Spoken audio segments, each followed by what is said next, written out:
Yeah, I've made you co-host. Get Can ready. you? I can hear you. I've made you the co-host. Get ready. Oh, okay.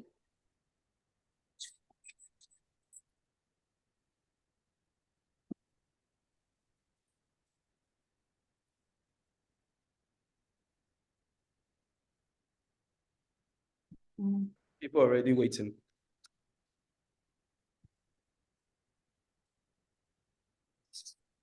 So I'm going to turn off my video. Okay, I'm turning yours off. Do I have to turn mine off?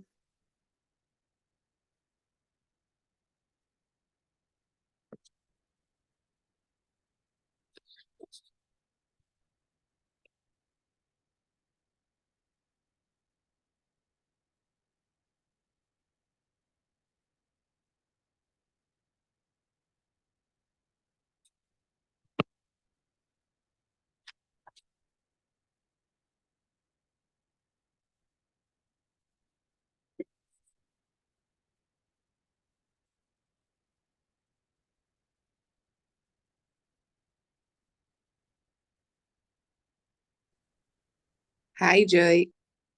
Hi, Oyin. You're welcome. Thank you. Can you see my face? Yes, I can. We have like 25 people here already. Oyin, this is not the time to say hi. Please, please, please get ready for the call. This is the time to be getting your videos ready. Not the time to be saying hi. Adebayo, are you ready to start letting people in? Let us know when you're ready.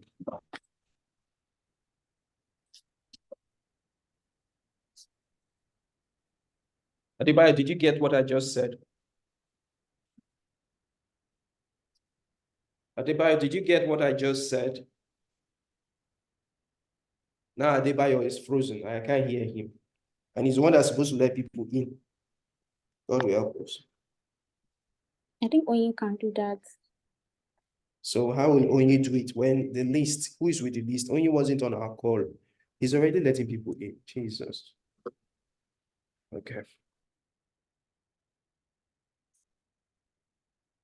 I think Mr. Adebayo is in already. I'm here, sir.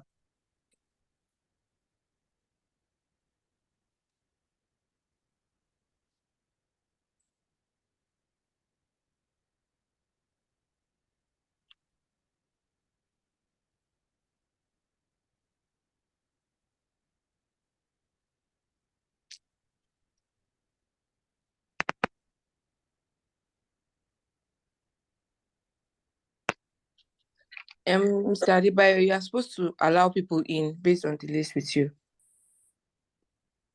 Okay.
Good afternoon, everyone. Please, I want to be sure that you can all hear me.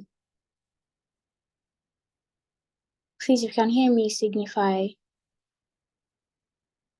Yes, we can hear you. Okay, you're welcome to this event, and we would start shortly. We're just trying to put some things in place. You're welcome. Thank you. Yes, Mr. Onyeka will join us shortly. Oh no, I'm already here. Just getting people we're dealing with all the people that are joining late. So I'm already here. I'm looking forward to this.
Okay, I think we can start now.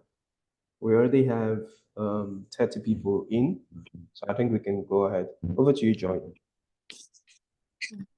Okay, thank you so much. First of all, I'd like to welcome everyone.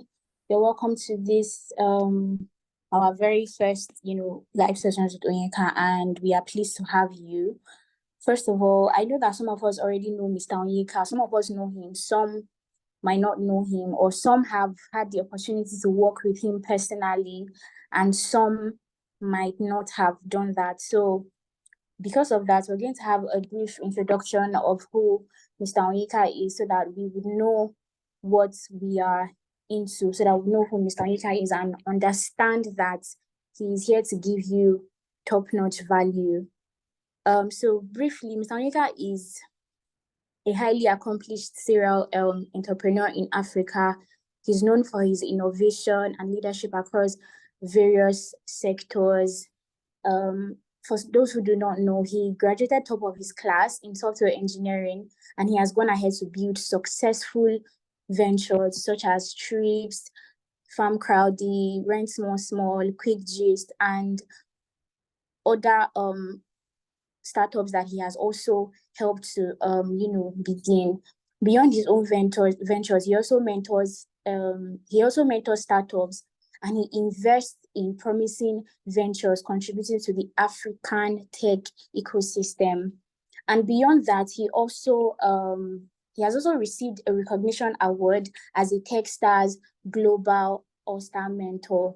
His commitment actually spans beyond just the tech ecosystem. His work is also evident in an initiative called When Women Win. Beyond all these things, it is obvious to see that Mr. Onyeka embodies the African entrepreneurship spirit, and he's also helping in shaping the continent's digital landscape and inspiring others with his dedication to innovation and empowerment.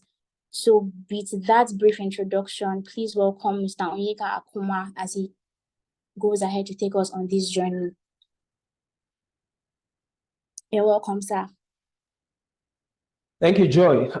So for people that are very close to me, you will know first that I don't like being called Mr. Onyeka. So when you were saying that, I was just like, okay, no problem. Yeah. My name is Onyeka, and I'm excited to be here. I'm grateful to everyone that has taken time to join this. Um, this is maybe this is something I've been looking forward to doing for a while now, and I'm truly happy about having this first session go live. Um, just to give you an idea of what this is all about. Over the last 15 years that I've been building my businesses or maybe working for other people's businesses, I've encountered entrepreneurs that have tried to learn from me or engage me at different times. And so I've looked for the opportunity to provide value to them. And one of the ways I found to do that was to create a platform like this to share. And not just to do that, for those that have also done that I've shared with you in the past, I do so from my lessons. I do so from my mistakes. I do so from my success. I do so from everything I've encountered to just help you get good value for whatever time I spend with you to make your business better. So I'm excited to have the first session. It's truly remarkable. The team has been working together to make us have this going, and I'm very excited about it. Just to get straight into it, I would want to just highlight the way we structured the agenda for today's session, and so that you would have that in front of you, and you will know when you're going to be able to engage and directly, and we'll take this forward. So for just to go through the agenda you had again, um, I will be taking you through the 11 business lessons that I've gotten to learn from the challenges of building businesses and those that have failed. That would be maybe the crust of the matter today that I'll take you through. But also, I'll be sharing on the strategies that will allow you to overcome setbacks. And then there'll be the time for question and answers. The way the question and answer session will happen is we will allow for questions to be written out. So the team that are on the call who are supporting me on this initiative will be coordinating the questions. So they will take those questions, put them aside, and then they will help us make those questions ready for me to answer. So all your questions, please bring them out. If you want to get the best value from the sessions with me, I would advise that you have a pen and paper for you to take notes and just put some of those ideas that will resonate with you that you can use in the future. It's how I have been able to learn working with people or learning from people that have taught me in the past. And I think that is going to be very instrumental. Towards the end of the session, we'll then have a period where we'll ask for testimonials for maybe 5 people that want to talk about what this session was like for them. We ask for a testimonial so I can use that to let other people know about this. Now, away from that is there are several other sessions that will happen in the month of April. What we will do with those sessions would be to create a way for us to have constant engagement after those. So those sessions will be free initially, not so much be given on them, but we'll create several sessions to have with people so that we can share more. I would also be inviting some of my friends into some of those sessions to share with me. For instance, how to get into an accelerator program. I'll bring one of my friends who ran an accelerator program for 7 years, had invested in over 100 startups in his accelerator program. I'll bring him on board to share with me on how people can get into accelerator programs. And then afterwards, I will then take on the one-on-one sessions with the startups that want to get into accelerator programs on a premium to guide you on how to do that with my friend. The art of fundraising, I'll bring someone that has raised over $30 million in their startup to join me in sharing in that session. And then when we're done with the session, I'll then have one-on-one sessions with the startups that are excited to provide a premium on how you can go about the art of fundraising.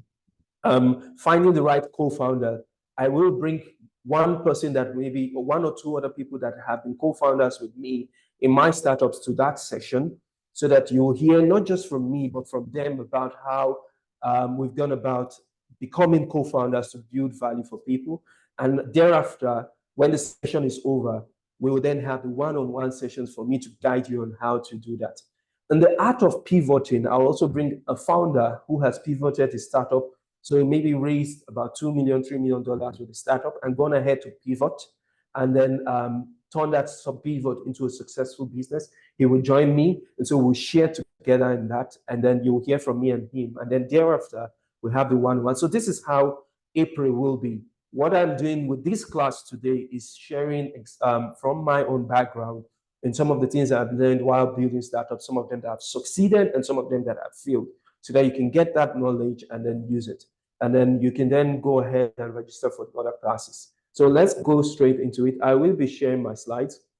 And as I go ahead to do that, there'll be the opportunity for you to, so at this point, I'll just ask maybe 2-3 people to talk about their startup ideas. We had about 90 people that registered for this particular session. And so if there are 2 or 3 people that want to do that, you can just use the handle to notify that you want to give 1 minute present pitch on your own startup idea. So anyone wants to do that, because what we have is a group of, so I see Manuel was the first to raise his hand, fantastic. So I see Kingsley's hand is up, fantastic. And then who else is going to pitch? The third person, so Emmanuel, Kingsley, and Jeffrey, fantastic. So I have Emmanuel, Kingsley, and Jeffrey. And in that order, Emmanuel, you can go ahead. You just have 1 minute to just talk about your business idea, and then let everybody hear what you're doing. Okay, so thank you very much. But Emmanuel, I would appreciate if your video is on so I can see your face as you're pitching. Oh, okay. I'm not sure that is possible now, please. Perhaps subsequently. Okay, go ahead and pitch. Okay. My name is Emmanuel Ezerole, the co-founder at API Century. So at API Century, we harness the power of AI and cloud computing to combat cyber attacks in Africa. And we've been doing this for the past 6 months now. And currently, we've been able to remediate over 100,000 attacks in Africa. And we have customers from Nigeria, Kenya, Rwanda, and Zambia. And we're currently rooting for our prestige, and we're doing great as a team. Thank you. Thank you, Emmanuel. That was a good pitch. Thank you. Over to you, Kingsley. Hi, thank you for the opportunity to be here, Onyeka. And my name is Kingsley Fee. I reside here in Finland. So basically, I'm helping helping entrepreneurs and corporate teams to actually prioritize their health through exercise and fitness. So basically, that's what I'm it's a new sort of project that I'm working on, because my background has been, running B2B event, but this is because I'm a former athlete. So I just know that. And then of course, running small team. I'm now reverting back to something that I really love, that I think that, could help people live better and succeed in different aspects of their life. So that's exactly what I'm focusing on now. And it's a pleasure to be here. Thank you very much, Kingsley, for that. Truly appreciate you sharing. You say you're calling from Finland. Thanks for also letting us know that. Jeffrey, over to you. Also tell us where you're calling from, Jeffrey, or where you're joining us from. Jeffrey, over to you. Yeah, hello. I'm Jeffrey WithOnyeka. Of course, I'm in Lagos. I like to just mention that a startup is actually kind of unique. It doesn't sound like a novel idea, but Mandates.one is a VR-powered short-led booking platform. So there is a basic challenge of Nigerians, or basically travelers, wanting to see where they are going to before they book, right? Okay.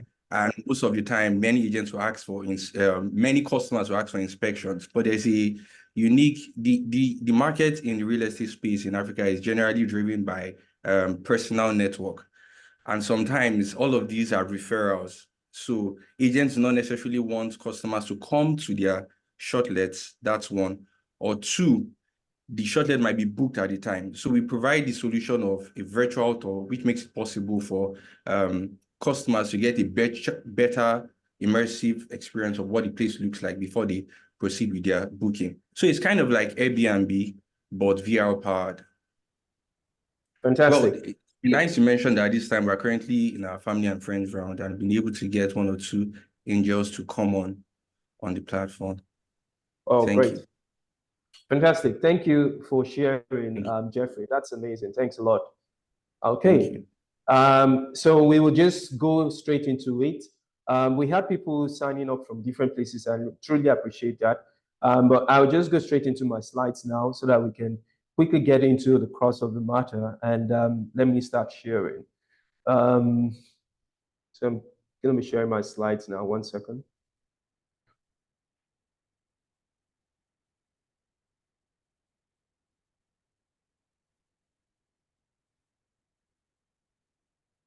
While we're doing that, to the team, we have people that are in the waiting room, so please let them in as well.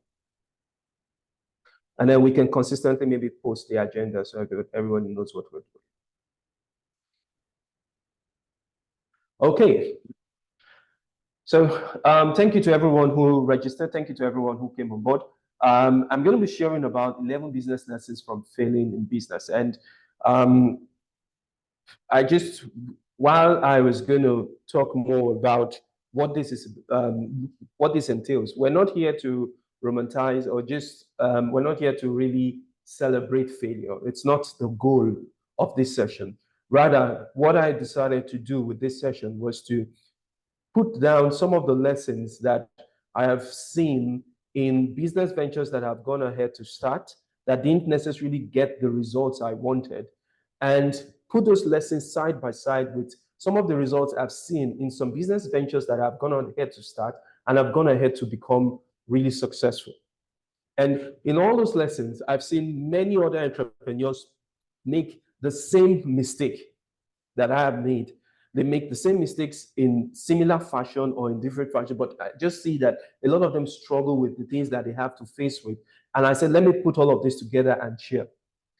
In addition to this is I've found a way of putting my thoughts together with the team and created some kind of material that we will share with everyone that attended the call eventually. And so that is the goal of what this session will be about, sharing the lessons and sharing how to deal with when it is already flat and you're just down there and everything is now hopeless, and how you come out of that and become even better as an individual entrepreneur.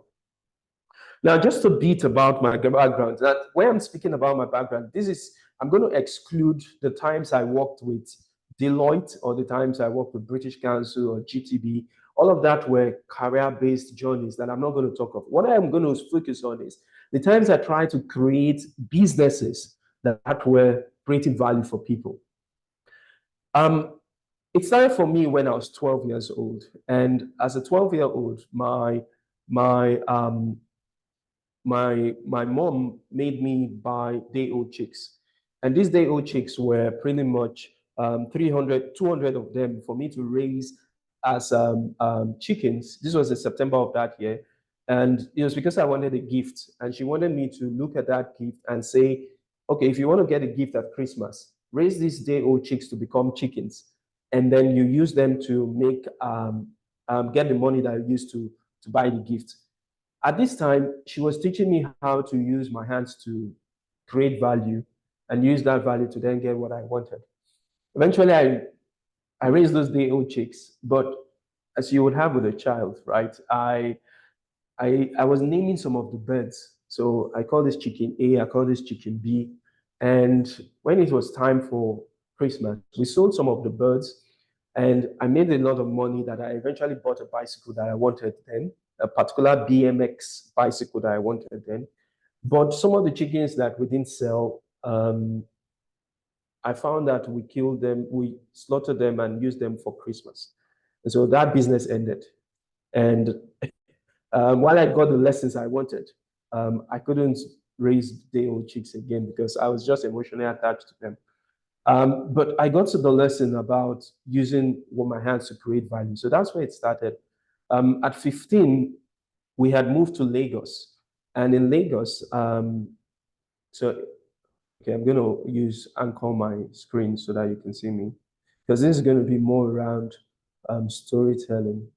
Sorry, okay. Oh, is it?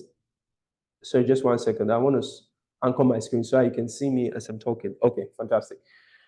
So, so in Lagos, we moved to Lagos, and I was 15 when we did move to Lagos. And at this point in time, I wanted to buy a computer this time around. And for the computer, I was looking at how to get money to buy that computer. I just read two books, Rich Dad, Poor Dad, and The Richest Man in Babylon. The Richest Man in Babylon, both books were bought for me by my parents then. I was 15, and The Richest Man in Babylon kind of resonated with me because of the way it was written. I just enjoyed the storytelling there.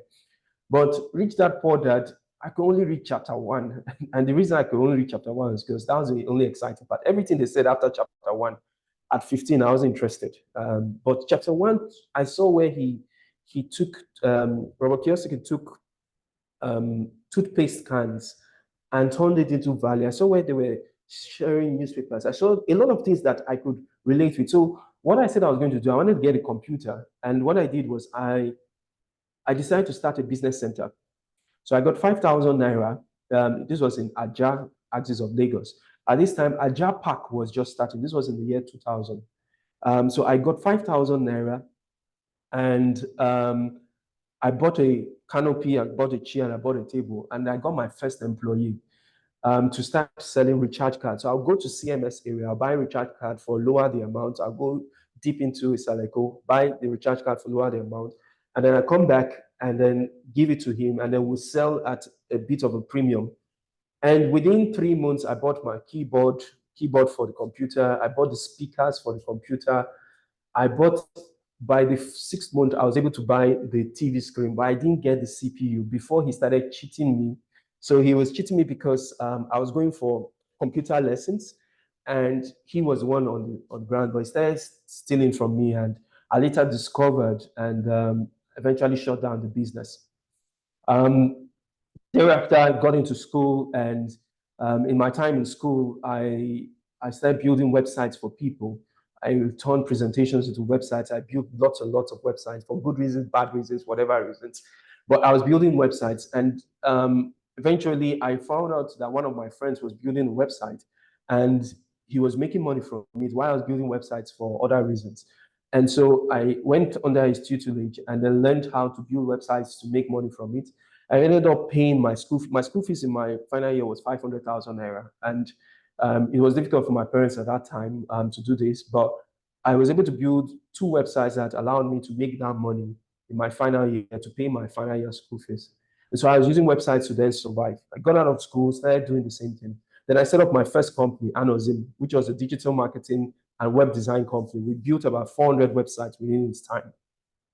Anozim ran its course, and then the next business venture I then did. So like I said, I'm focused on only the business ventures I did. I am giving the story so that you understand the journey where these lessons are going to come from. After Anozim, the next business venture I did was QuickGist. It was a social news aggregator. Within the first 6 weeks, I had 300,000 users within the first 6 weeks with zero marketing. I went on to raise money for it, $50,000 from Chikawobi in 2012, and then decided I was going to run it and grow it. Eventually, it failed.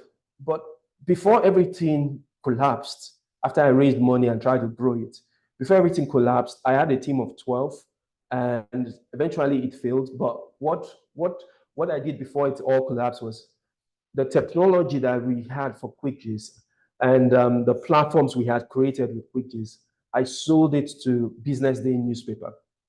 So Business Day acquired QuickGist. This was in 2012. And I took some time off and decided to take some of the monies I got and decided to rest and travel and just chill and not do any business. Then Chika Obi, who was my investor then, QuickGist, and a mentor to me at that time, and told me about the guys that wanted to launch another travel agency. At this time, because I skipped my career, so I had worked in travel agencies and e-commerce platforms. But those are things that will be lessons for other classes we'll have. But he wanted me to they wanted to build another travel agency. And so they approached me, and then I joined them to then launch I was the acting managing director, but I wasn't a founder. And so we launched what is now known as Travel Better. So I led the launch of Travel Better in 2014. I started working with them in 2014. We're just 3 people in the team. But I became the face of it, and then used that to establish Travel Better, launched it, and then it was while in Travel Better I decided, okay, I wanted to build 3 other startups, one in agriculture, the second in real estate, and the third in transportation. I had decided this in 2009, but in Travel Better was when I said I was going to focus on it. And so 2016, I felt it was the right time to then build the agric one. And so that led me to launching Farm Crowdy with a team of co-founders. In 2017, I had a friend who was excited about the real estate sector.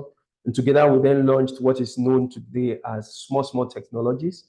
And then 2019, another group of friends came together with me, and then we launched what was known as Plenty Waka, that we've changed into becoming Trips. So those platforms became live, and Farm Crowdy went on to work with 400,000 farmers. Today, Small Technologies, which is we started as Rent Small, became Small Technologies, has over 12,000 tenants that are paying their rents through that platform across Nigeria. And then Trips has moved over 4 million people across 6 countries where it has its presence. So, but beyond this also, there were other startups that never saw the day of light. Boards on cars. I tried to put advertising, wrapping people's cars in 2014, wrapping people's cars, and then we're paying them money for them to, so the brands will pay us, we build the platform, the brands will pay us, and then we pay them. We got the first client and the business just shut down there. Wi-Fi on buses. We approached Etisalat to create a platform with a couple of friends of mine, and we wanted to build a platform that people will be able to get internet on buses. These were some of the things that we had done in the past. Created several other media platforms, and none of them saw the day of light. So I wanted to give that context, so you have a background to that, where you will be getting these lessons from as I go back into my presentation. And now, some of the lessons I got where, like I said, in all the 11 lessons I'll share, I'll pick examples from the different ventures that I mentioned. One of the lessons I learned in championing businesses was that with funding comes distractions. And if a founder is not careful, the funding you get can actually take you away from the very ethos or the very vision you had originally as that when you set out to build a business. Example I would use here is with QuickGist, where with QuickGist we had created a platform that was going to get people to aggregate news content on a daily basis from different sources in 2012. But I was eyeing not just aggregating content like BuzzFeed, because BuzzFeed was the platform we were modeling after. I was eyeing how to create our own content, not just aggregating. So the platform grew. We had 300,000 users within 6 weeks with zero marketing. People loved the platform. But very quickly, when we got funding, I started assembling a team to now create our own content. What I didn't know was how expensive it was renting equipment, renting the studio, lighting, and all the things you need to put in place to actually build solid platform. And I picked Sound City as the example that we want our content to go against and match and be at the same level. And so we spent a lot of money, we spent a lot of time. We created the content actually. Some of the content we created at that time are some of the GIFs that people use today. So when I see people use those animated GIFs that have been taken out of movies, so maybe Aki and Popo's movie, and then maybe he's making a very funny face, and you have that GIF, and people use that and they send that. Before you could create that with your phone, those were some of the things we created in QuickGist, and a lot of people were using, but we were also creating interesting content that was exciting for us, but we're finishing our money. And at the end of the day, we lost so much money to the point where we're literally out of money. and we were not making enough from advertising to sustain the business. Now, that became a huge lesson for me, that the time you raise money, it's not the time for you to start having ideas. The time you raise money, it's time for you to double down on what the investor actually gave you the money for when they believed in you in the first place. And yes, there will be many ideas that will come that will push you into saying, oh, well, we have the money, maybe we can try this. We have the money, maybe we can try that. Truth is, it's not the right time. And just double down on what originally you had the money for, and put those distractions as ideas you would work on when the core thing of what you're building as a business has been established. The second thing is, I found out, is a single founder is a very lonely road. And if you can avoid it, avoid it. For those that have seen as single founders, they usually have a solid team of advisors and mentors that provide guidance for them.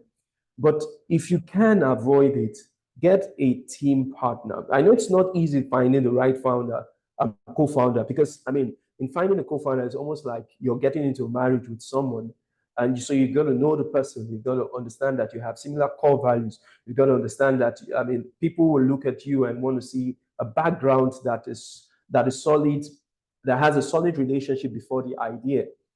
But if you don't have that, it can be very lonely. And the example I'll use here is when one of the startups that I had, one of the media startups I had, 2010, when it went bad, when things were difficult, it wasn't bad initially, but things got very difficult at some point and it was challenging. Eventually, I scaled over it, but it was a very lonely road not having somebody I could share with. Not having someone that had complementary skills. Hey, maybe I'm great in marketing, but you're great in finance, you're great in technology, you're great in maybe sales, you're great in customer service.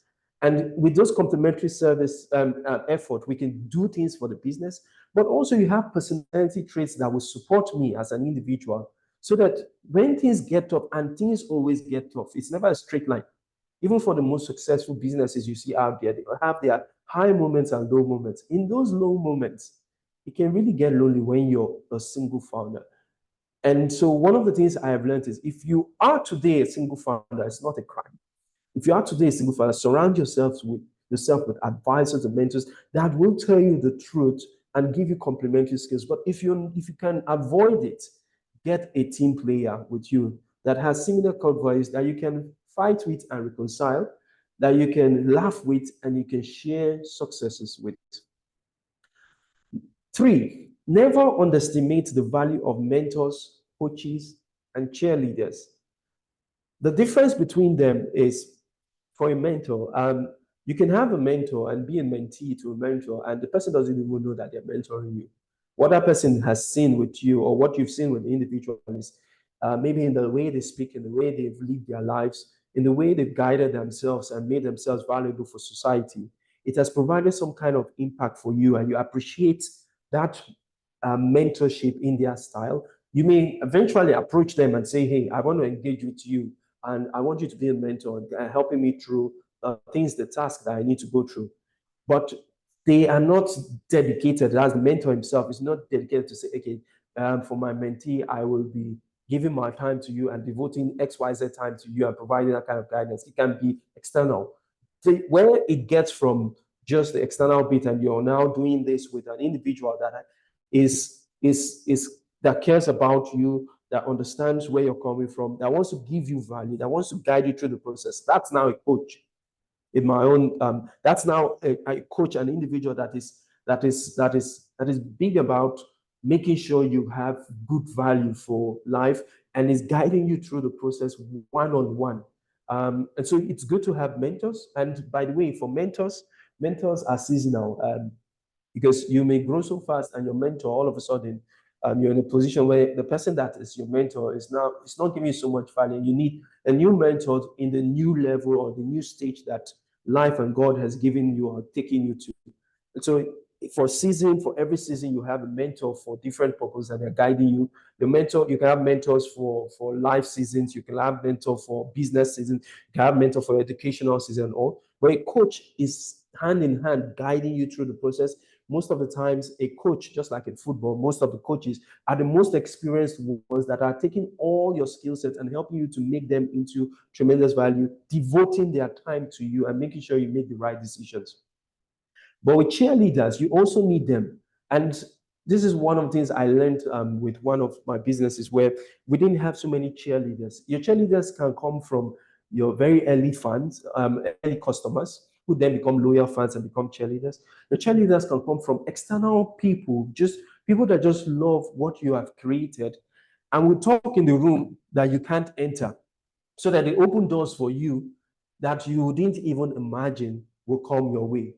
But you see, getting those cheerleaders comes from constant building and a very strong integrity and a very strong personality that they are loving from far and are ready to open those doors for you. You've got to make sure you surround yourself with those people. And when you find a cheerleader, don't hoard information. Give them as much as you can give them to continue to amplify what it is you're doing as a business. If the ship, number 4, if the ship is heading for the rocks, don't take the team down to drown with you. This is speaking to where you have built your business and you have fired on, and in the first set of months, everything was going really well. You're excited about it. You were pushing and everything was firing on, and then you start hiring people. And you start hiring people, you now have 10 people on the team, 20 people on the team, 50 people on the team. And that business is growing and maybe you're getting some traction. But for some reason, things start becoming challenging. Hey, it's COVID came and took businesses out that were not necessarily bad businesses, but just because of the times and the seasons and the circumstances, they just couldn't exist any longer. And so many things happen, and you just find yourself in that position that this business is beginning to go down. You've done everything to make it sustain the business. You've done everything to keep the lights on, but everything is showing that you're still heading for the rocks. What I've learned in building my business, and if I use a media platform that had this challenge, maybe I'll use QuickGist in this instance. What happened was, as soon as I saw that, I couldn't sustain salaries again.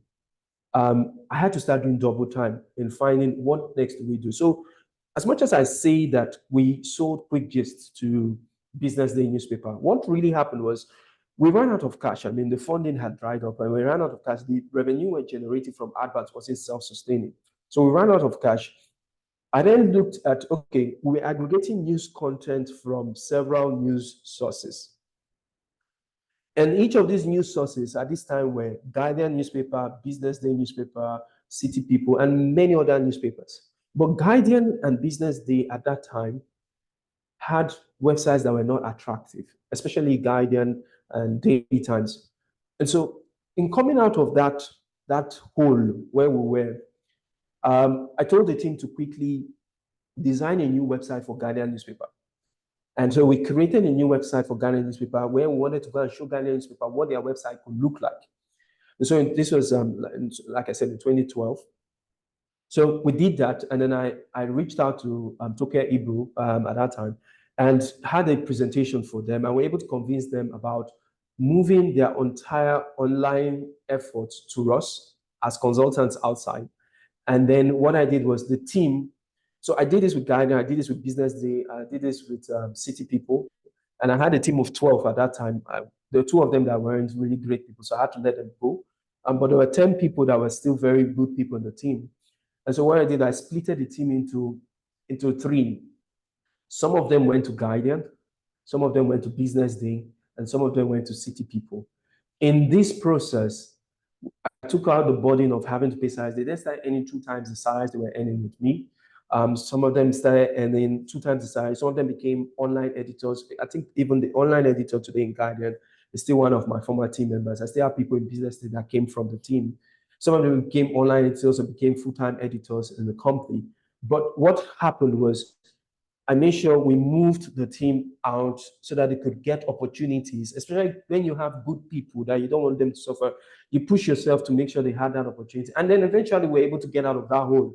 And that taught me a lesson that if things are going down, Don't let everybody hit the rocks with you. Find ways, especially if you have good people working with you and you have empathy for them, find ways of getting them the next opportunity.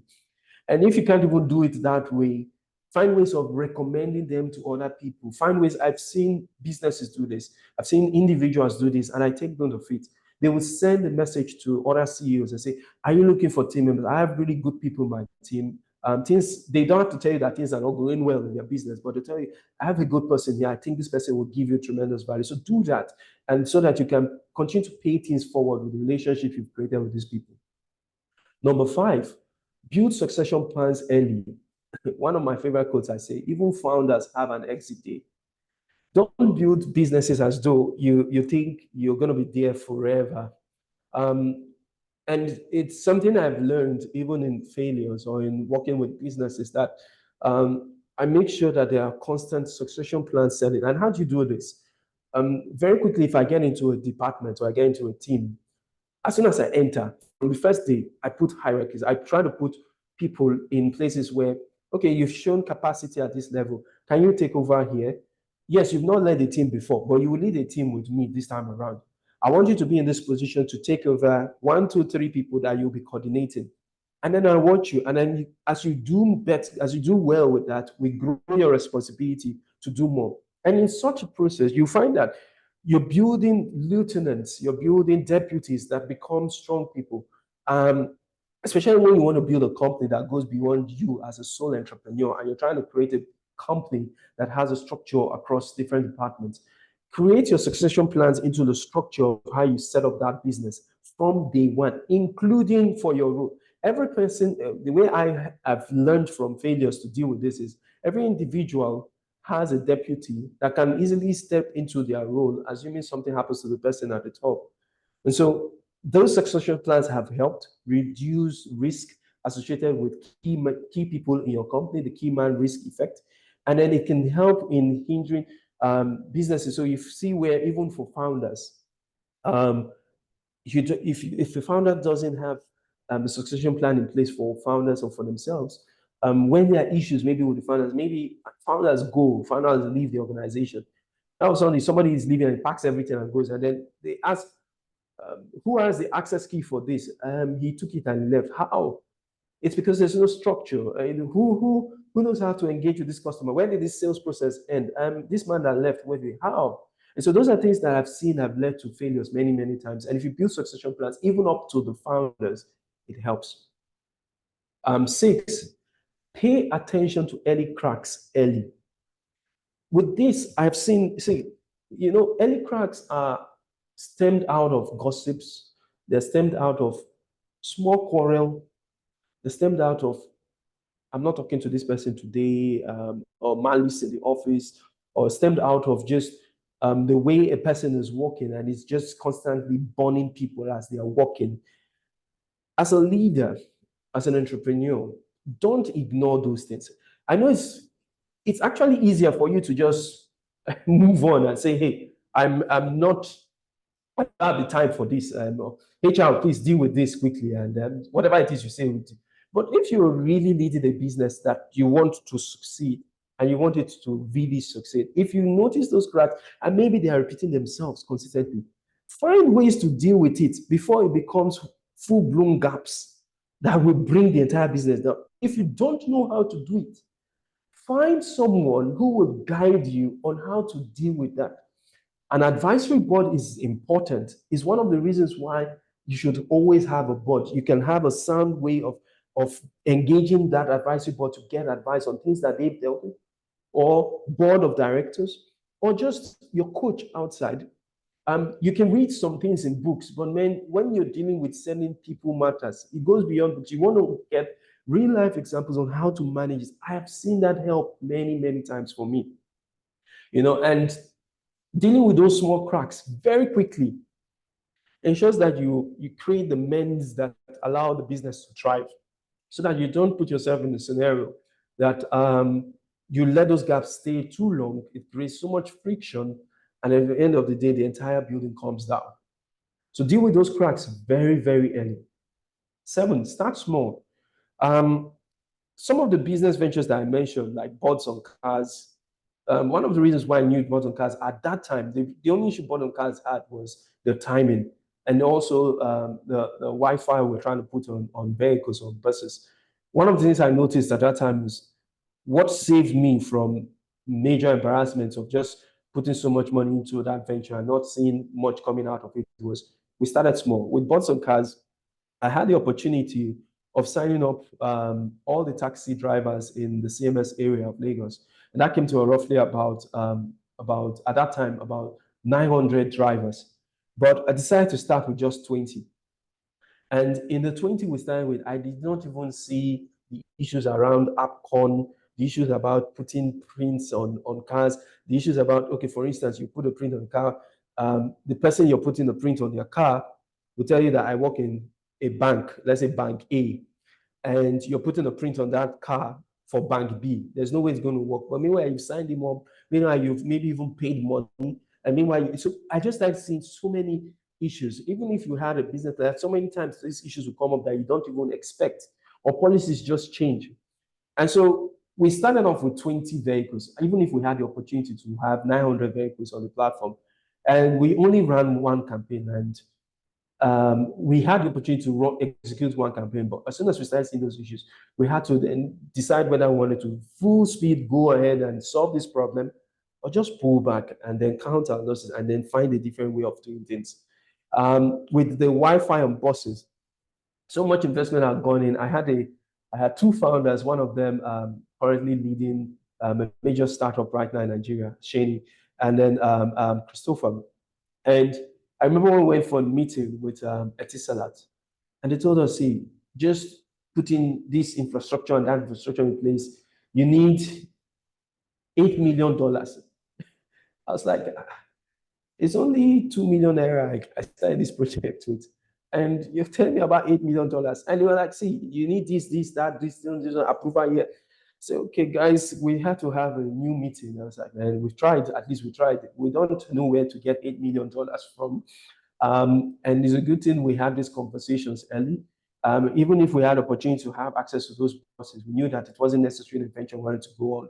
And so what I've seen in those ventures that didn't eventually succeed is in trying out small, also for the ones that eventually succeeded, in trying out small, we're able to hedge the risk early. We found the risk that we could accommodate and grow it and then build out of, make mistakes on and then grow it.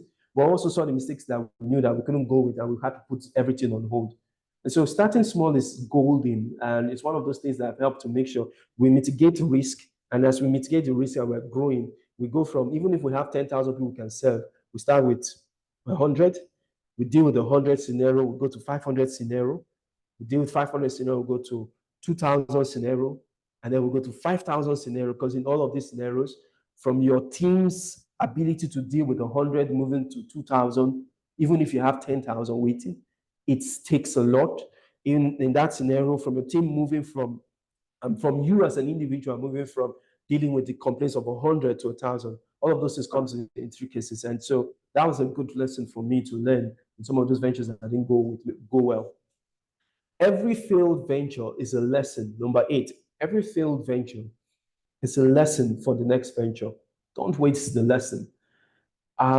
In the lessons I learned with the media company, when it came to standing as a founder and just trying to build value for that, I immediately knew that I needed an advisory board in the next time I was going to build something. And so while I was going to venture into building the next thing, I made sure I had people that I could call my sounding board to guide me. And those sounding board members were people in the sector that I was really focused on. Another example was I didn't, when we raised that money, and I actually felt terrible facing Chika when we raised the money, the 50K, and I was telling him that the business wasn't going according to plan. He said to me, Onyeka, I've seen the updates. I've seen you've been giving me updates, because it's one of the things I've always done with all my ventures. I try to give updates to my stakeholders as often as possible. So he said, you've been sharing updates with me. And so I've been seeing the trajectory, I've been seeing how it's going. And then he told me that, see, I have already done my own research and know that for you to start generating $20,000 a month, his words to me, that meeting, for you to start generating $20,000 a month in advertising revenue from this, you will need to have invested XYZ amount of time over 3 years to get the desired result. And so going back to him, I didn't want to do that again. And this time around, what we then did was, and I ensured that the next time I was going to start a business venture, I wanted to start with my own money. Let me make risk with my own money first before I get other people to join. And so in 2016, when I started thinking about launching Farm Crowdy, what I did then was I had the idea in 2015, December 2015.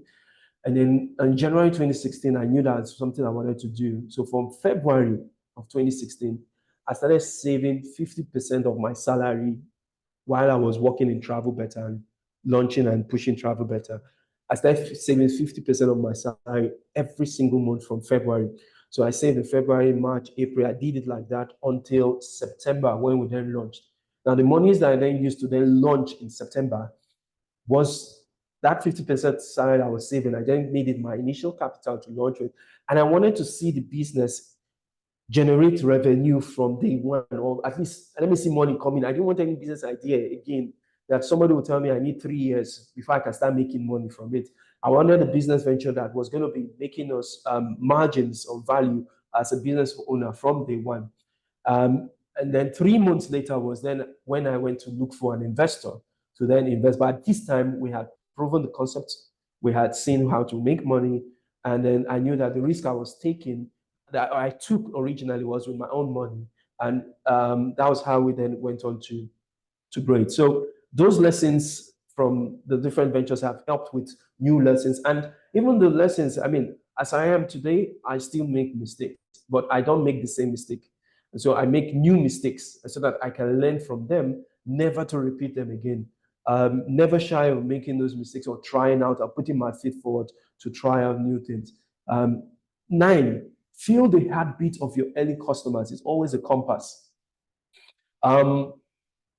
My early customers that downloaded the first app in 2012 that got us 200,000 users were happy about the platform aggregating content for them on a daily basis and serving them with their personal newspaper. We knew back then that that is what they were doing. And even in the engagement with them, we saw that that was where they were finding joy.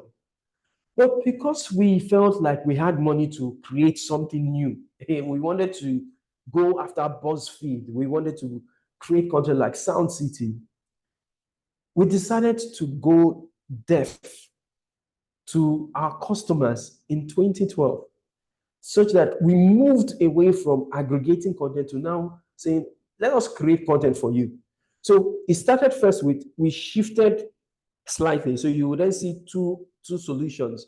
And the solution you see is our own content on one side, and then the aggregated content on the next side for the customer. We still saw that the customers were going to the aggregated content. Yeah, we saw some traction from our own content, but they were still going to the aggregated content until we then covered everything up with our own content. And then traction just went down. By the time we tried to get them back, they had gone. And that lesson just showed me that never take for granted your early customers. They are, especially those, there's different categories of customers. Those are coming and early adopters that want to try out the idea. Pay attention to why they came in the first place. Pay attention and make sure that you see the real meat for which they came. Sometimes you would want to build a car, but what they came for were tires. Now, you've built a car. You are so fascinated with the idea of you created a car. You're the next Elon Musk. But these guys are looking at you like Michelin tire. It's just your tires they want. And it's your tires they are using. It's your tires they're excited about. Pay attention to the fact that it's your tires they are there for. And don't get so glued to the fact that, see, it must be this car that I will continue building. You waste time, you waste resources, you waste effort, but these people are just there for your tires. The day you then decide that that car will now change from a car to a plane, there are no tires, maybe there are no tires, or a helicopter, and there are no tires, they will leave. And you start asking yourself questions. Customers are the heartbeat and compass of what you should be focused on, the business you're doing.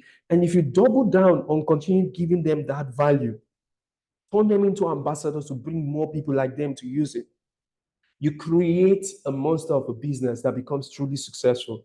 And you avoid the heartbreak of dealing with when they leave you because you moved away from what brought them in the first place. Number 10. Now, number 10 is critical. It's something I learned even more recently, and I will say this to every entrepreneur. You have your circle of friends, right? And you have those people you engage with and you talk with. But if you're really going to succeed and withstand challenges and pressure, you should have your circle and you should have your inner circle. Your inner circle shouldn't be beyond 1 or 2 people. There are the people where you're the most vulnerable. There are people where you can talk the most. There are people where you're able to share in-depth things. They know you from the roots. They know you from when things were, when you were nothing until you became something, and then they become nothing again. Whatever it is that happened, you need to have those people that you are real with. Family is an anchor that entrepreneurs should never take for granted. I've seen many entrepreneurs treat their family like second class when they are saying, I am busy with my idea. I'm trying to create this thing. I'm trying to build this thing. So family, wait. I have learned that if you're going to do that, one of the things I have learned to do is I constantly make my family realize that they are stakeholders in what I'm doing, and I have timelines for what I'm doing that may take my time from them as much as I would love to give, but I will still devote the minutes that I can, the hours that I can to them when I can. Now, you can find yourself in circumstances where you still do not have the opportunity to spend so much time with them, but make sure they are carried along in the process. Make sure they appreciate what you're creating. Make sure they see you and they see you for who you are. And they know that when he has time for us, he has time for us. Don't treat them like second fiddle. And your inner circle, make sure you keep that tight. Because you see, the challenges and arrows and all the things, and this comes with every entrepreneur. You, no matter who, tell me any entrepreneur that is successful today, I will tell you a man that has, a woman that has gone through several ups and downs and ups and downs. In the up season, everybody is celebrating. The down season, everybody runs away. The inner circle wouldn't run. The inner circle will take you and hold you. The inner circle will keep you sane. Family becomes an anchor. The love you get from them is what makes some people go through those challenges and come out of it, and some people go through those challenges and collapse completely. So never take for granted family.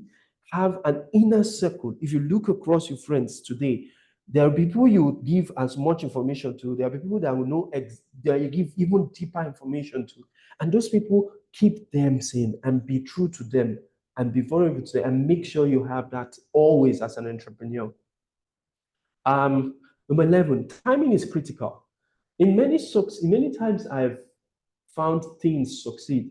You know, it's one of the reasons why I tell entrepreneurs to be humble, because hey, today you built something, it's turned out to be a huge success.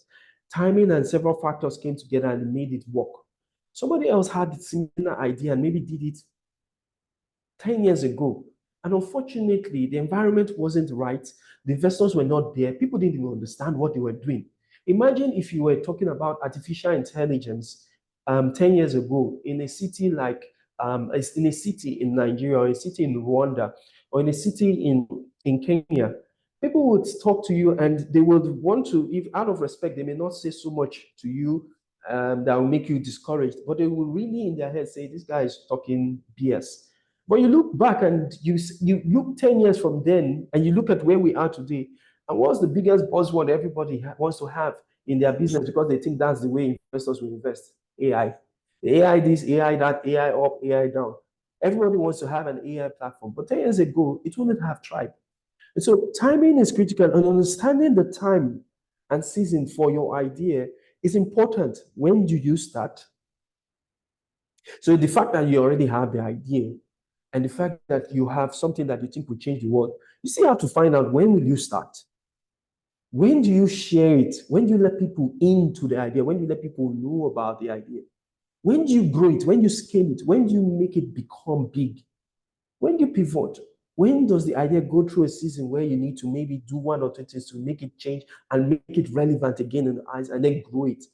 Timing is critical, and it's important for entrepreneurs to know what time they are in and season they are in order to manage how they reduce failures that may come from going out too fast, sharing too quick, growing too fast, or pivoting or not pivoting, and then it results in failure. I have seen this many times in some of the businesses that I've done, like I've shared, and I constantly speak about the fact that we should, as entrepreneurs, focus on these things to make value out of them. Now, having shared on those 11 lessons, I know you may have questions. I see that people are chatting, and so there may be questions that people, okay, I see lots and lots of questions. And so there'll be time for questions, and ideally, please send your questions on the chat area. The team will put all the questions together and we will go through those questions, right? But before I go into the questions, I want to talk now about some strategy. So, because what I noticed was you don't just want to talk about the lessons you learned from business failures. For me, I also want to talk about how I was able to deal with going through that tough season and coming out of it, because that, to that extent, you would have some things that you may want to pick out from. Okay, so just before I go into it, I just wanted to share again for those that maybe joined the call late that we would have, the team would have a time where if you want to say a few words, just 30 seconds around this session, they will looking to record testimonials. So please, if you can stay back when we're done, and then we'll have that recording. You and I will be able to talk through this session. I want to get your feedback on how to improve on it and how to grow it and how to give more value to people that will come in the future. So let's get into it. Strategies for overcoming those setbacks. Number one is regular workouts. I won't lie to you. And this one's, I'm going to now use my own personal examples to run through all of this. I tell people that when I'm building businesses, I play football. Some people call it soccer. I call it football. Americans call it soccer. So I play football. I play other games, but football is one I play every week. And usually when I get into the pitch, people don't understand how I'm able to still be fit to play. But when we're done playing, God help you that you're on the other team, because I usually like to score the goals that send the other teams packing. But just coming back into it, so I like playing football. And the reason why I consistently do that is because I want to play well on the football pitch on Saturday morning. It forces me to work out. If I can't work out, I must at least walk for an hour every day. And what I've noticed is every time I get into the football pitch, it's my moment to let out steam, because somebody has been dealing with you in the office with their attitude to work or the way they've been dealing with, or an investor has just been on your case, and you're looking for how to just let out steam. Sometimes it's on that football pitch, I let the steam out. And I pass me the ball. And that pass me the ball is not just simply pass me the ball. I'm letting steam out. And for you, you can have your own workout regime or whatever it is you do that you call your own workout. You need that as an entrepreneur to pass them out. In times when I went through, I've gone through a stage where I had my darkest in building a business. I made sure I found time to still at least go to the football pitch and play football so that my head can relax. We're all human beings that so many things goes through our minds and goes through our brains, and you need that time to relax. And in the workouts, it helps me to then sleep. And it helps me to reduce the stress that comes out from going through a dark season that I may be going through as an entrepreneur. So workouts help. 2, engage in meaningful discussions with someone who has been there and eventually succeeded. When I say somebody who has been there, you would have maybe heard of stories of people that have dealt with challenges in building their businesses, either as entrepreneurs, as executives, and they couldn't just get results out of it at one point in time, and things just went south for them. If you can, send them a LinkedIn DM message, send them an Instagram message, and just ask them 1 or 2 questions about how they dealt with these things. I have had to do this in the past, and there was a particular entrepreneur, there are several I've done it with, but there was a particular entrepreneur that I have never engaged in any conversation with ever. But I noticed that he had to deal with a similar challenge I was dealing with at that time in my life in 2019. And I sent him an Instagram message because that was the only way I could connect with him at that time. And I asked him to please just provide how he dealt with this scenario. Just 1, 2, 3 steps, and that's all I need. I won't disturb you again. And he obliged. And I've seen this happen many, many times. You ask people that have gone through similar challenges, and then you get to see that you're not alone. Somebody else has dealt with it and he has come out of it. So maybe you too can find ways around how you use the similar template to deal with it and make something out of it. So find meaningful discussion, create meaningful discussions with people who have been there, either in one-on-one sessions, and that's part of what I'll be doing in the premium sessions, not the free sessions, premium sessions with people who want one-on-one sessions with me on dealing with those challenges. So you can do that with me, you can do that with anybody else out there that is ready to provide that, and then engage and then get something out of that. 3, leave judgmental groups. You and I know those groups that you find yourself in where constantly they are bashing and just blasting people. You don't need that, especially when you're down, especially when you're going through challenges. It's not the time to be in a place where people are throwing stones up and down. You need to find safe places where people are ready to support without judgment. They're ready to support your transformation from the challenges you're facing now without being judgmental, because they too have faced theirs and are ready to provide a safe place for you to share vulnerably and grow together. And in the support, it can just be that, hey, I'm going through a challenge right now. I need I need help with this. I need introduction to this person, and they're ready to provide that. So leave the judgmental. There are several groups you may find yourself. Every group has its use per time, per season. And maybe there's a time it was good for you, but maybe there's a period where you're going to challenge. You don't need that. You then create a smaller, safe place to get your sanity and grow. 4, celebrate successes of others genuinely. I'm talking of when you're even in your downtime. That's if you go online and you see somebody talk about maybe their fundraising effort, put a comment and there, say, congratulations, I celebrate you and I'm happy for what you're doing. And I pray you continue to grow and you continue to succeed. It's not the time to go and say, because things are hard for you, say, are they the only ones? Why should I celebrate them? Am I, the energy of just celebrating people, I've seen personally, it gives a very positive vibe to how you yourself will get to a place of peace and tranquility in how you're dealing with your challenges. Hey, I've gone ahead to celebrate a person, and somebody saw that and asked, where are you on your own journey? Do you have a depth that I can see? Just by telling somebody congratulations on their own post, somebody else was coming there to find out how, and I needed that invest, and eventually that person invested. Celebrate people's successes.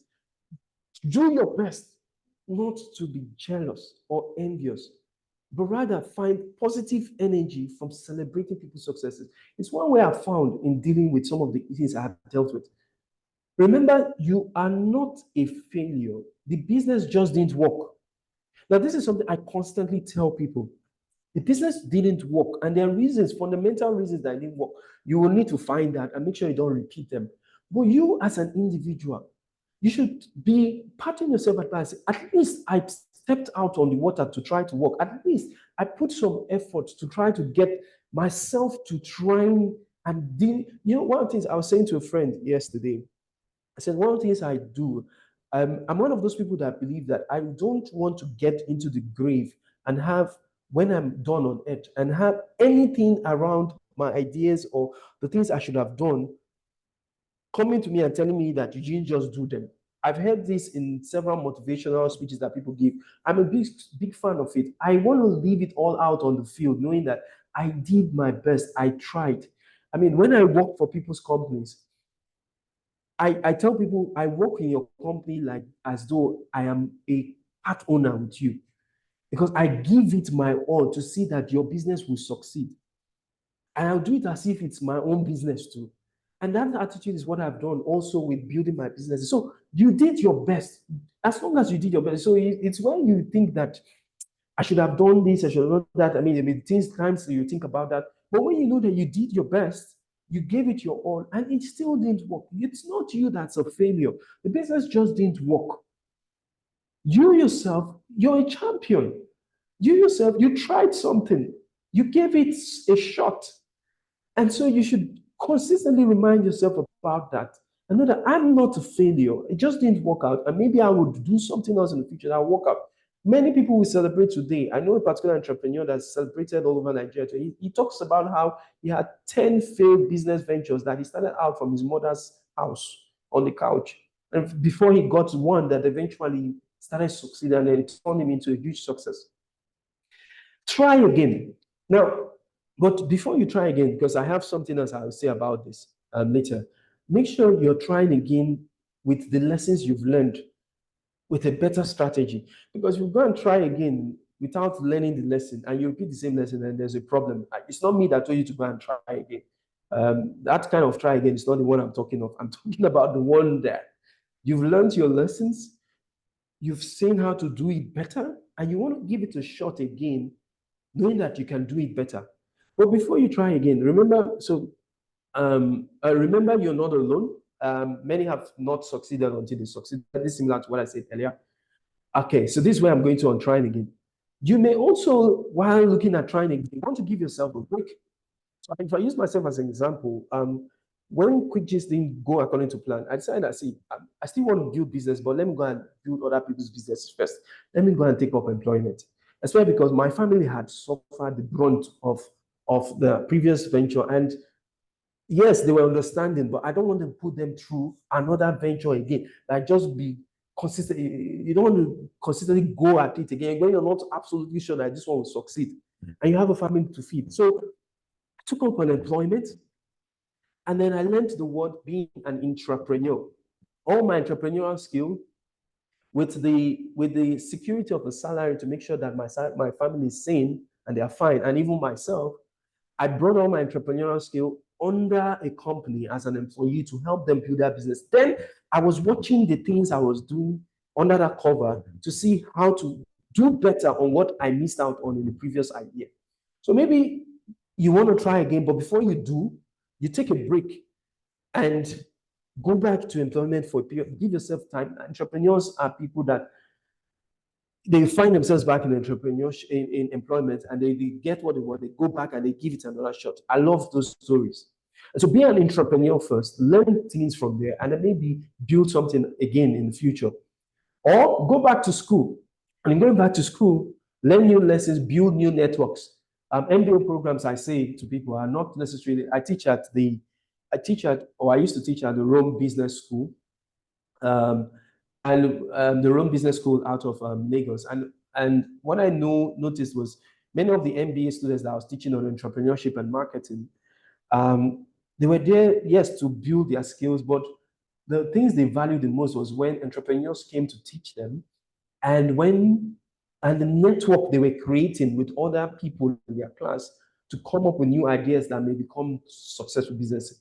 And so what I've constantly seen people get out of school or MBA programs or getting their second degree is because they want to create those networks that make them build better businesses, that makes them build greater businesses, and makes them get new skills and learn from other people that have done something similar. So maybe you want to take that break and then look at employment build as an entrepreneur, or take school break and then come back fresh to give it another shot to try again.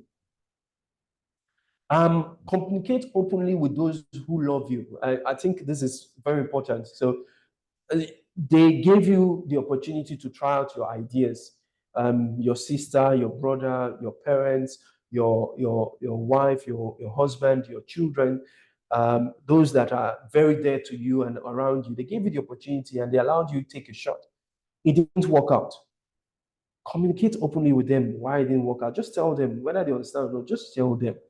And tell them how you're going to make it right.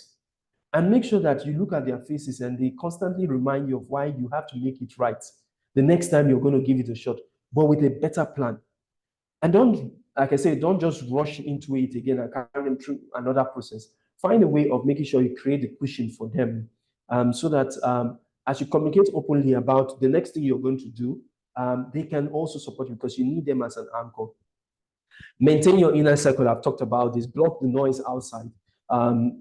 People will always talk. I tell people that the arena, the fighting arena, has the loudest noise, the real loudest noise on the stands. But the real action, the real heroes are the ones that are digging and fighting it out in the center of the arena.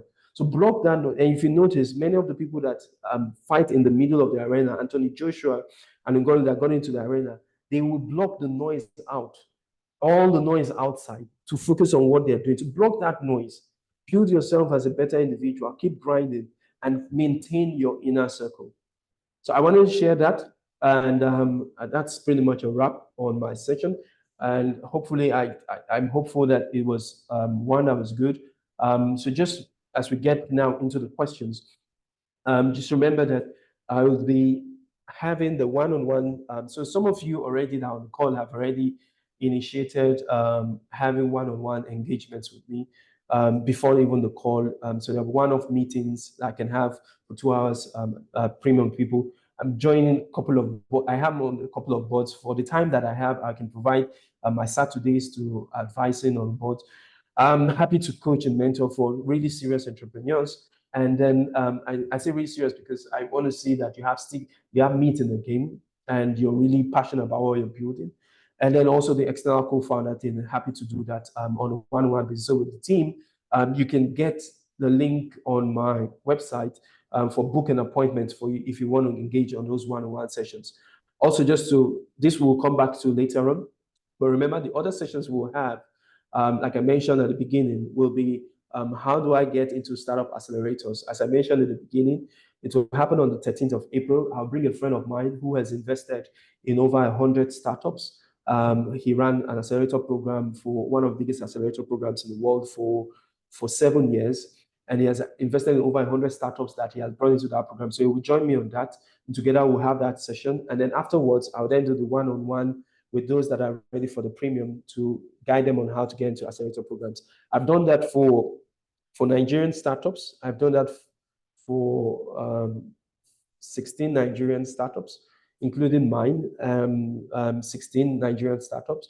For Ghanaian startups, I've done that for 2, for Kenya startups for 1, Rwanda startups 1, Canadian startups, I've done that for 3. So happy to do that for more startups. When should I consider pivoting my startup idea? This is a very crucial one, and it's going to happen on the 27th of April. I'll be spending time with, I'll bring someone that raised some money, about $2 million, $3 million initially with an idea, and went on to spin it off into something else that raised multiples of millions of dollars, and it's currently succeeding. So he will join me in the session. So it's not going to be only me. I'll talk through my experience, and he will join me in sharing. So he'll be with WithOnyeka to share. And then thereafter, we'll take one-on-one sessions with people to guide them if you're looking at pivot. It's a very crucial thing, and I'm very excited about that. And materials, I'll be happy to share on that. On the 6th of April, we'll have the Finding the Right Co-Founders for Your Startup. There'll be, I'll bring some of my co-founders in my own startups. I'll bring maybe 2 or 3 of them to join me on the session. We'll talk through it. So make it very interactive. You hear from them, you hear from me, and how we came together to build ideas or businesses. Bring female founders, I'll bring male founders. So there's a balance on that. And so that you can appreciate that. Then thereafter, we'll have 2 classes after that with founders that want that particular class on how to identify the right co-founders. And then the last one is the art of fundraising for first-time entrepreneurs. So I'll bring a couple of friends as well who have raised funding. I'll talk from my experience of raising funding from my own startups, and together we'll share. Then after that, we will have the one-on-one sessions with people that are excited about that, who want to register to get that. If you look into register for these details, you can either send an email to info@withonyeka.com, or you go to the website and you see the book an appointment. It will allow you to select what you want exactly. If you're looking to register for these courses and you have people that want, these courses are available on the website and we can do that for people. All right. So now it's time for questions. So I'm happy to take questions. Stop sharing my slide now. Now it's time to engage with questions. I've been talking for a bit. Pardon me, I have to get something to drink. So it's time for questions. Happy to get on questions. Yeah. So to the team, we can take it on from here. So thanks. Can I? So Kingsley, I think the team is supposed to coordinate this. I don't know if Okay. Okay, who's okay? Oyi. All right, go ahead, Oyi. Oh, all right.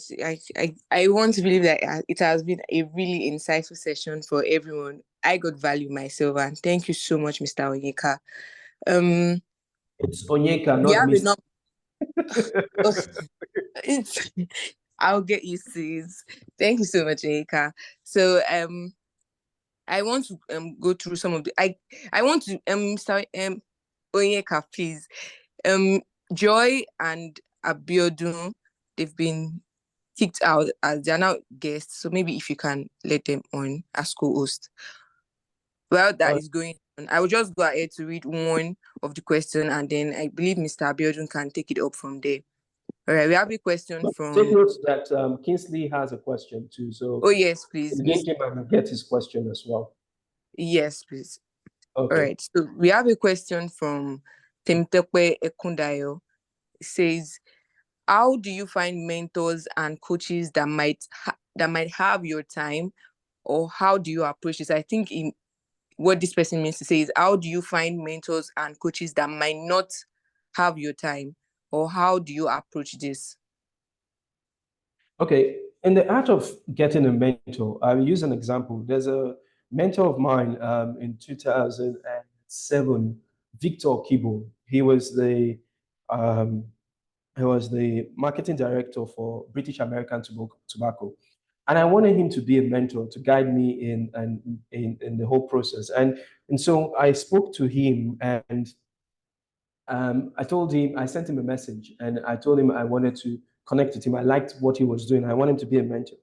But I noticed I wasn't getting the vibe I wanted. Like, he didn't really have my time. So what did I do? I know how to design websites. I approached his wife's company, No Surprises. The name of the company is No Surprises. I think the event, one of the biggest event companies, Fumi runs it. And I wanted to design their website. So I designed the website and she was ecstatic. She was really happy about the website that was designed.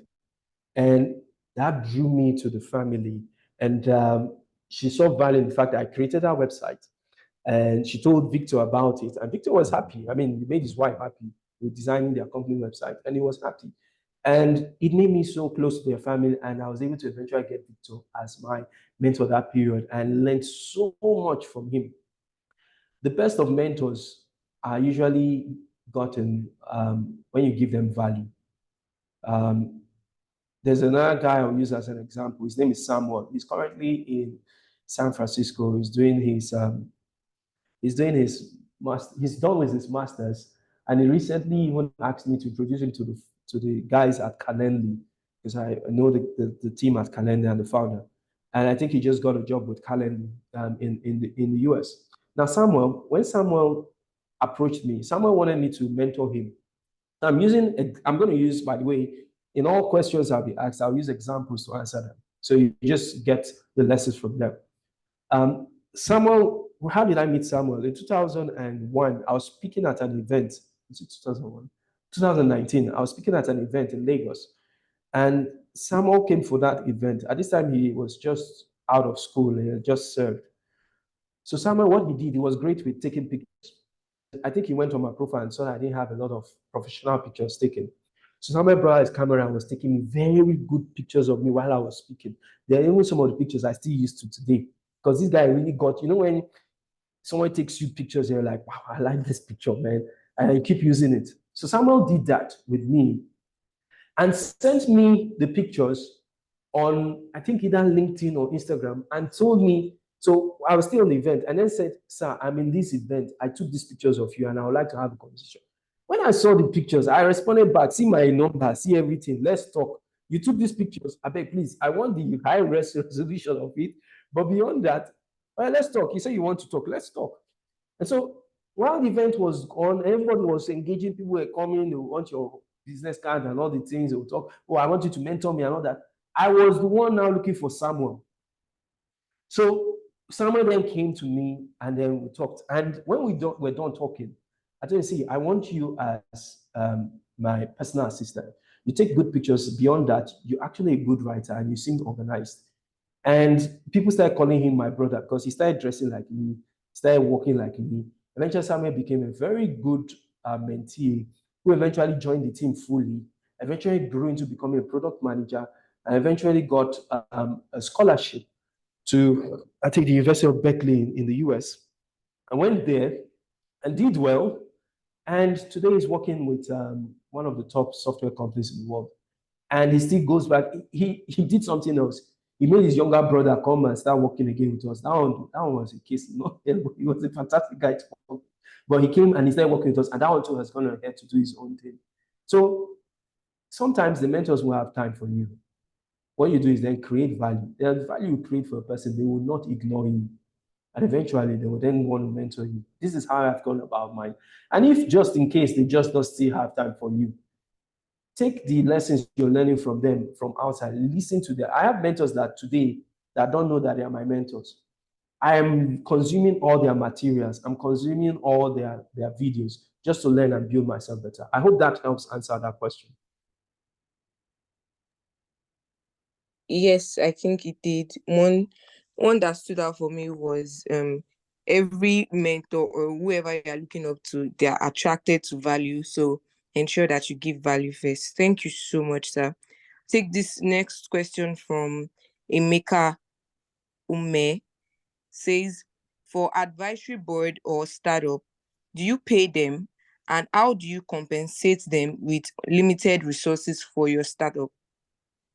Good question, Emeka. One of the things I've done with advisory board members is in the first place, when I bring them on board, there's the promissory stock options for advisory stock options that we give to them. But this will be tied into a period of maybe 2 years. And so they have maybe 2 years or 1 year to provide advice for us, and we give them 0.5% of the company as they're providing advice to us. This is for advisory board members. So I can give between 0.5 to 1% if they're advisory board members. This is what I do with them and in my businesses when I bring advisory board members. But beyond that is also you have board of directors who essentially board of directors are nominated by your investors, so they already have stake in your business. You may have independent board members that then have no shares so that they can give non-judgmental views onto ideas on how you grow a business. So that's with board of directors. But with advisory board members, what I do with them is I give them 0.5 to sometimes 1-2% of the business.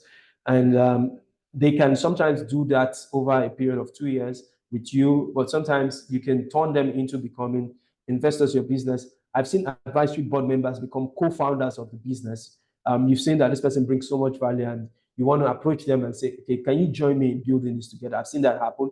I've seen advisory board members also become key team members in those businesses. So it starts first with, yes, equity, 0.5% is usually the range.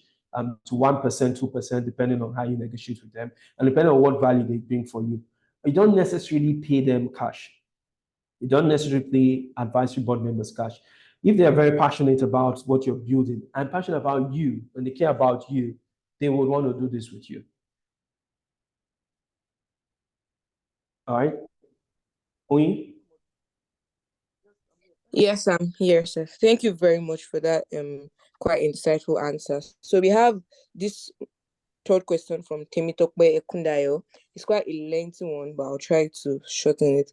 It says it's giving a hypothetical scenario. It says you're currently owing the banks due to a bad project, and owing a lender on a project that has not closed. You are low on sales, no funds to pay for marketing. You have a strong brand, and revenues have come from sales. Your team is demotivated as you owe salaries. Your clients owe you funds that should pay, but you need funds to deliver on their job. You need a way to generate consistent revenue, and you need to pivot. You are struggling to meet payroll, but the team is a bit patient. Business is repositioned well with you having a plan on this. I have 40% net Sorry, margin. Oyin, Sir? you're saying a lot, so just take it slowly as you're talking. So everything you say, I'm taking note of it in my head so I can answer constructively. All Yeah. right. So should I Start again, go over? but take it slowly, please. Yeah, All go right. ahead. So it's saying that this business is quite bad in the present situation. You have clients that you are owing and you should pay, but you have no funds to deliver on their jobs. You need a way to generate consistent revenue, and you need to pivot. You are struggling to meet payroll, but the team is a bit patient. Business, if repositioned well, with you having a plan on this, have 40% net margin. The brand is strong. You serve strong blue chip B2B, more than 50K strong. You have a moat in your tech infrastructure. What would be your best advice? Okay, so now Bank, that's I think I'll just leave you to answer that yourself. so that's a lot for me to answer on this call. I think a question like that will require one looking at the business and what that business has done from inception to where it is. There's always value in every business, right? And let me say a few things to answer the question. But if this person is open to it, we can have an engagement afterwards. And I would, in a very discreet and private setting where you have full confidentiality with me, I would go through the business with you and then have ideas that I will share on what you can do, because I have seen such scenarios myself. Now, one thing you said is the team is still there. You were right to also mention that the brand is strong, because if that brand is not strong, that team would have already jumped ship since. So the team is still there. Why is the team still there? You two are still there, but maybe you're the founder or you're one of the key team members. So you're the captain of the ship and you still want to stay. But that team is still there. So there's something that is keeping the team. You've talked about the brand being still strong. And if the brand is strong, it means there was something that was right before it got to this stage, before it got to this level. You also mentioned that if repositioned, the business can do 40% margins in returns. It means you've also thought about a way out. But maybe there are one or two factors that is limiting the next move to get you to that repositioning level. With a strong brand also, it may also be the fact that you're also scared of changing that brand to reposition to that level. Or it may be you need funds to change that brand to reposition to that level. Funds can come from either your external investors or from revenue generated or capital from relationships that will help you reposition the business and get it to where it needs to get to. So such a business has a very short timeline for it to continue to thrive as a growing entity. What you will need to do is to break down this business, first of all, into what were we doing before that was working, that everybody loved, that made this brand strong? Where did we change or move or do other things that maybe at the point in time made us succeed, but it seems it has dragged us away from the core vision of what we're originally known for and pivoted into something that has now held us down and hasn't allowed us to scale? Why are these team members still here? What exactly are they seeing that is still aligned? If you say payroll is not being met and people are still on the team, why are they there? Is there something that they see that you too need to see? Is there something they believe in that you can get them to become owners of that helps you to thrive? By the way, when I talked about the fact that Quick Gist moved from aggregating content to then surviving by creating the websites of those newspaper companies that eventually started, we then moved the teams into. The idea didn't come from me, it came from the team members. It came from team members that were in this journey with me and knew that they wanted something to come out of it and wanted us to succeed.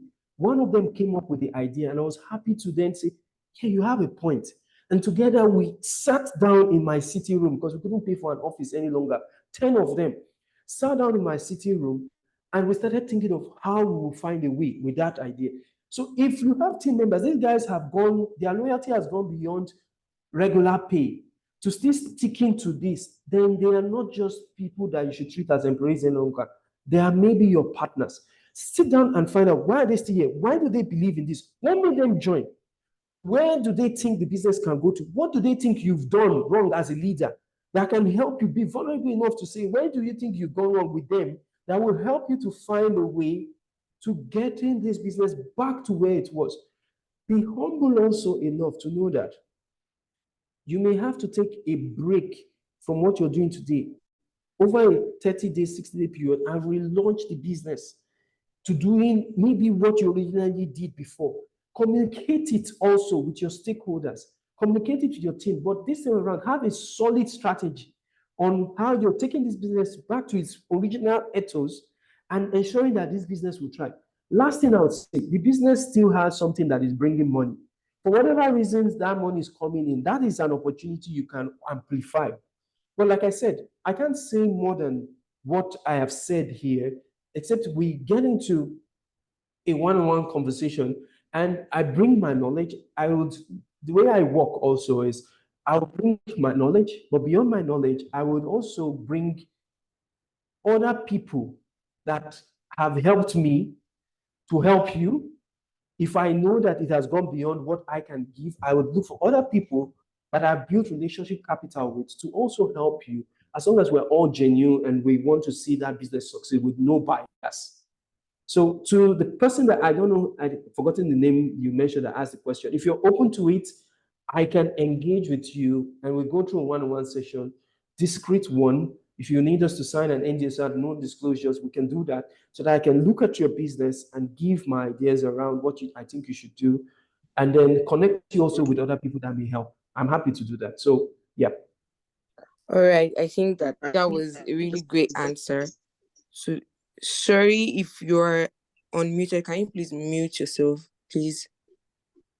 All right. Thank you, Onyeka. I think that was quite someone's. Oh, you can hear me. Oh, yes. Okay. I can hear you. All right. So please, we would not be taking any question by as relates to audio. Any question we're taking will be written. So about 4 questions to go. Thank you so much. You can go on. All right. Thank you, Mr. Abiodun. Just to reiterate, we would not be taking any question except those that have been written in the comments. So please, thank you for your understanding. And so for Temitope Ekundayo, please, you can do well to, if you want, I think that Onyeka has done justice to this question, but if you would need, and I'm very sure that you would definitely need his level of expertise and a closer work with him, you can please do well to check the comment section for the link to register for a one-on-one session with him, and I'm definitely sure that you would not regret it. All right. We have the 4th question here from Emmanuel Ezehiwele. I'm so sorry if I didn't get that correctly. So he has it's a 3-fold questions, but they are not related. So Onyeka, would you like me to take it one after the other? I take one and then you answer it, or I just run through 3 of them. So just please pardon me, everyone. The reason why we're saying people should write the questions is so that we want to put the questions that I answer together, and then in the material we will create after this, we're going to add some of the questions without your names to them. We'll add some of the questions and then the answers, because we're going to create, like I said, we're going to create a material out of this that we'll share with you, so that you can also use in the future, especially for this particular class. So that's why I want you to ask the questions and type out the questions, and so that we manage the audio as well. That's why I say we should type out the questions. And so I'm not seeing the chat area. That's why I'm also depending on the team to ask the questions. And so happy to answer them. Yeah, so Oyin, please go ahead with the questions he asked. All right, so this question, it's a threefold question from the same person. So should I So the take first question, what's the first question? All right, the first question says, can you please speak again on scaling too fast? Scaling too fast. So what I meant by scaling too fast is where, I'm going to use an example, right? When we started out with the AgTech platform, we had the opportunity to work with a couple of farmers that had about 20,000 bed pens. But we chose to work with the farmers that had 10,000 first. 1,000 first. And then we moved on from 1,000 to 5,000, 5,000 to 10,000. When I spoke about scaling too fast is where you just started out this business venture. You're learning the ropes. You're learning how to deal with the risk associated with it. But an opportunity has come for you to move from 10 customers to 1 million customers. And you just say to yourself, God, the lucky break has come. I now have this opportunity. I'm going after the 1 million customers. The muscle you need is like a person going to run, the person going to the gym, and you're building muscles to be able to carry 100 kg. You don't just enter the gym and because you finish carrying a dumbbell of 8 kg, you now feel like you're fit enough to go and carry 100 kg. You need to build your muscles, you need to build yourself, your stamina to withstand the pressure of 10 kg, 20 kg, 50 kg, then 100 kg. And so what I meant by scaling too fast is where an entrepreneur has decided to grow his business so fast that he's gone beyond his capacity to maintain the business. Even if the opportunity is in front of you, that you should go after 1 million people, do you know how to manage 1 million people? Do you have a customer service team to manage 1 million people? Do you have a sales team to close deals on 1 million people? Do you have a technology base to support 1 million people? Or is it because that opportunity just came, you jump at it? Those opportunities can come and you can hold them down and build your muscle to the point where you take advantage of them. Okay, you've come with 1 million. Can you please first wait, let me do 10,000 and then let me do 100,000. If the person says, I'm not doing it with you, I thought you were ready. Okay, sir, it's not the right time. We'll come back to this conversation. But I'm not building this business to kill it because I want to grow from 10 to 1 million. So what I meant by scaling too fast is where you just take on so much. You just, sometimes the distraction can also be that you've raised money early and then you take the money and you just put it in and you're growing. This is where you see tyranny in the places, in the office. This is where you see people that are not necessarily, that are brought into the company. Some people just hire and hire hundreds and hundreds of people, and they're not ready for that. They're not cut out for that. They're not trained for that. They're not built for that. Not that they won't get there, but they've just moved from 10 to 1 million when they weren't ready for 1 million. So that was the part I spoke to when I talked about scaling too fast. I hope that helped. Next question on that. You say it was threefold. All right, yeah. The second question, we already started having customers in Nigeria, Kenya, and Zambia on POC in less than 5 months of product launch. We won MIT Africa. Please advise on how to manage this. Sorry, so you've scaled, you started 5 months ago, you're in 3 countries already. Then you Yes. said you want, what's the last part you said? Please advise on how to manage this. The person No, has no, won what was MIT Africa. Sorry? MIT Africa. They won Won MIT Africa. It's probably an award. Okay. Grant. They just got a grant. Okay, grant. Okay, so Something like that. then advice on what?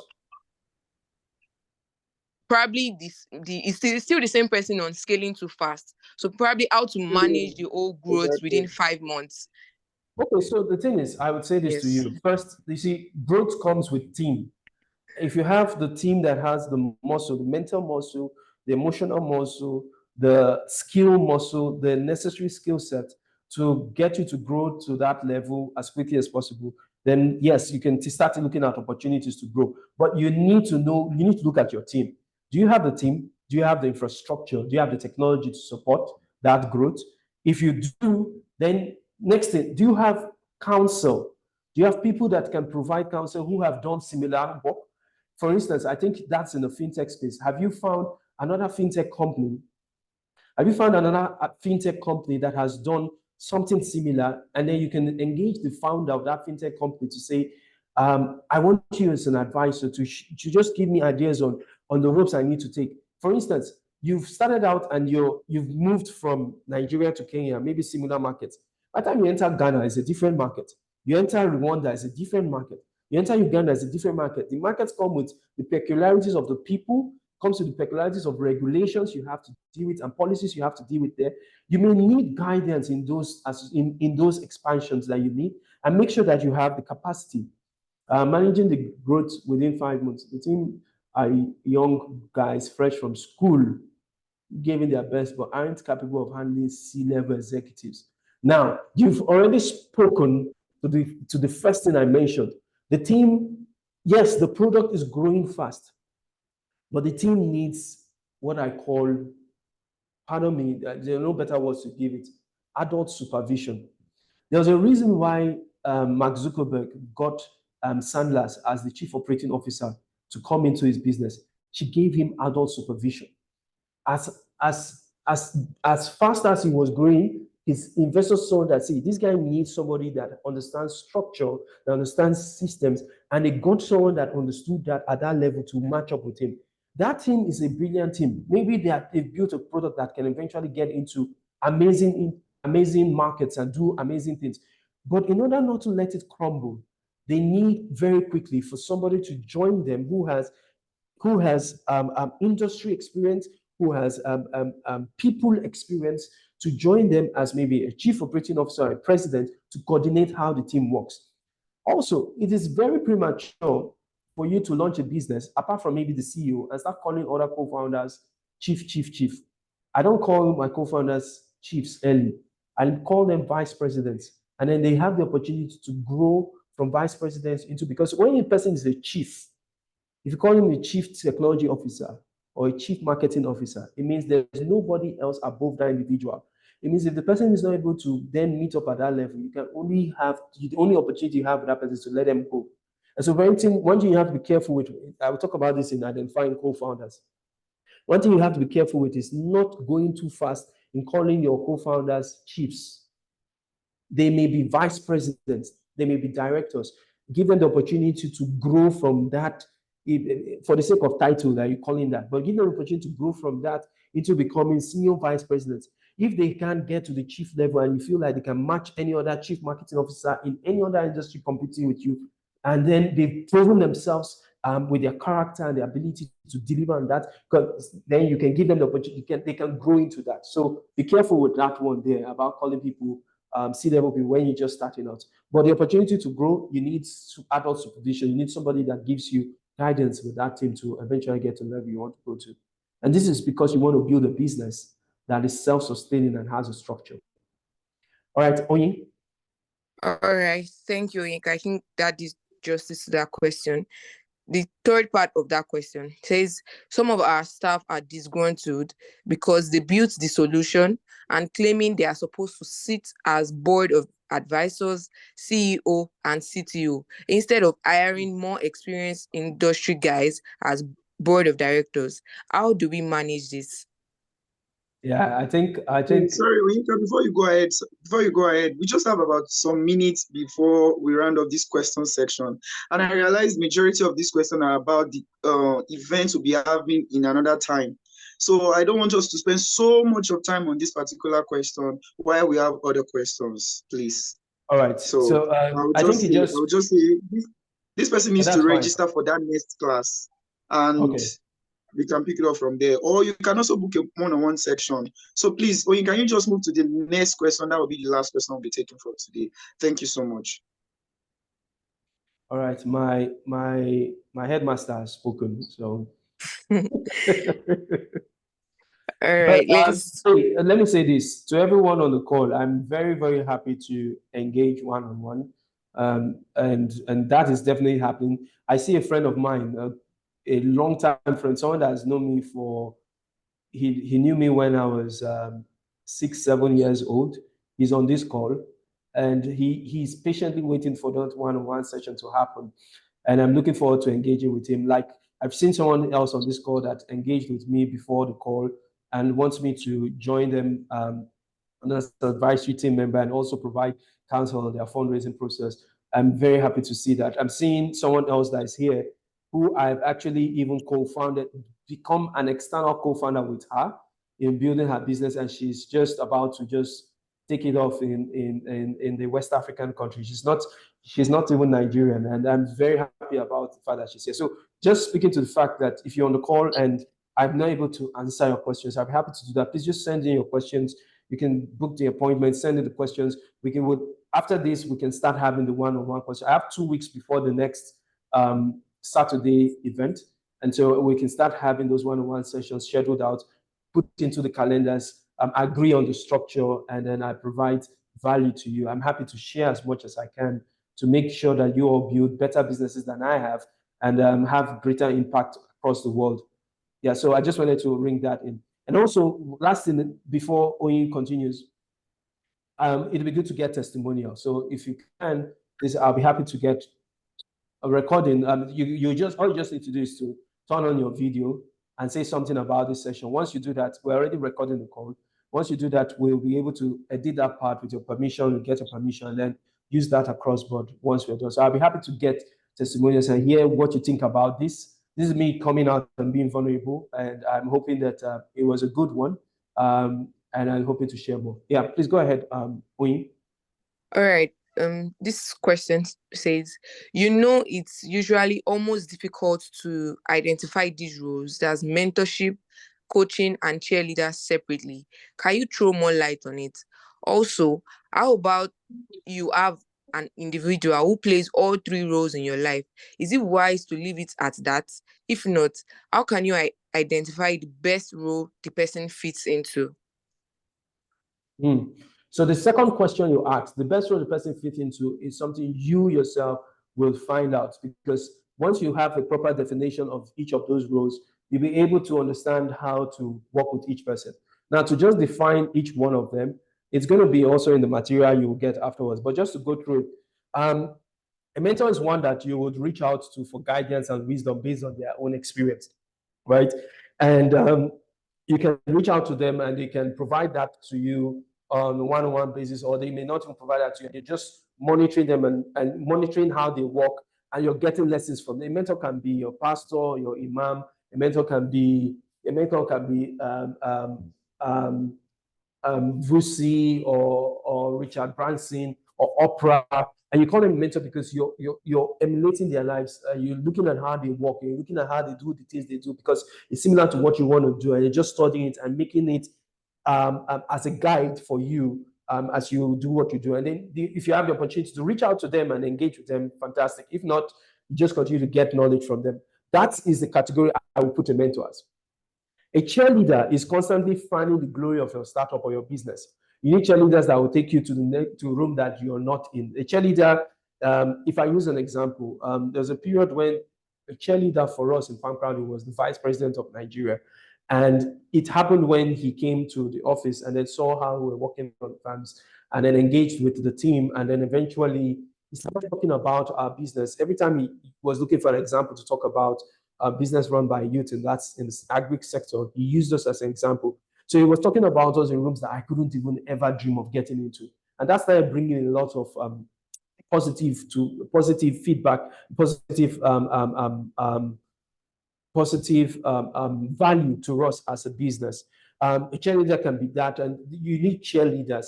There are people that will go into those rooms that you are dreaming about going to, and they will talk about you when you're not there, and they bring things towards you that you know that you couldn't have walked into a place to get.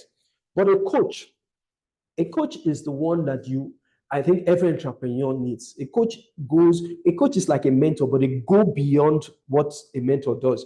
A coach is one that is dedicated to your success on a one-on-one basis. And I use the example of a football coach. A football coach will have 22 players. Yes, he will select 11 to work with on the pitch, but he will constantly come out and defend you when the media is asking questions about you, how you're behaving, whether it's good or bad, did you score the goal? They will talk very good about you. You didn't do well. They'll go out and tell what they will tell people about you, but they come back in and say, see, guy, you did not do well here. You should have done it better. You see, for a mentor, they may not have all the time to do that. But coach, you were like, you didn't do well here, and I think you need to do better. Now I'm devoted to see which books are you reading, which courses are you going through, how can you get better at being the person you want to be, and they are watching you and they are guiding you. So you can have a person that can start as a cheerleader that then becomes a mentor and then becomes a coach. But coach is a very personal one to you as a beginner. You need coaches. The difference between coach and mentor, like I said, is the time and the space they give to you. And I hope that helps answer the question about the difference between them. When you say you have an individual that is doing all three, it means the person started with cheerleader and went into mentor and went into coach. At different stage in time, they are different things to you. They can't be all three at the same time. And so a coach will be your cheerleader and mentor. But a mentor doesn't have to be your cheerleader, and a mentor doesn't have to be your coach. A cheerleader doesn't have to be your mentor, but a coach has all three in them. I hope that helps answer that question. Yes, it did. I hope that it answers the question. All right, so I want to quickly take this question from Tope Alake. I hope I pronounced that right. Yes. Okay. So the question is talking about. So is this the last question? Yes, please. That would be the last question, please. Okay. Yes, please. Yes, please. Yes. Talking about getting co-founders, how do you speak to a person you are considering to join you because they have strengths that you lack? What could be the offer? I'm still not funded and I've not hit revenue yet.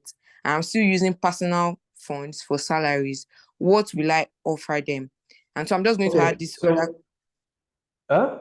I just want to squeeze this in. It's the same question because of time. It says that lessons from Farm Crowdy.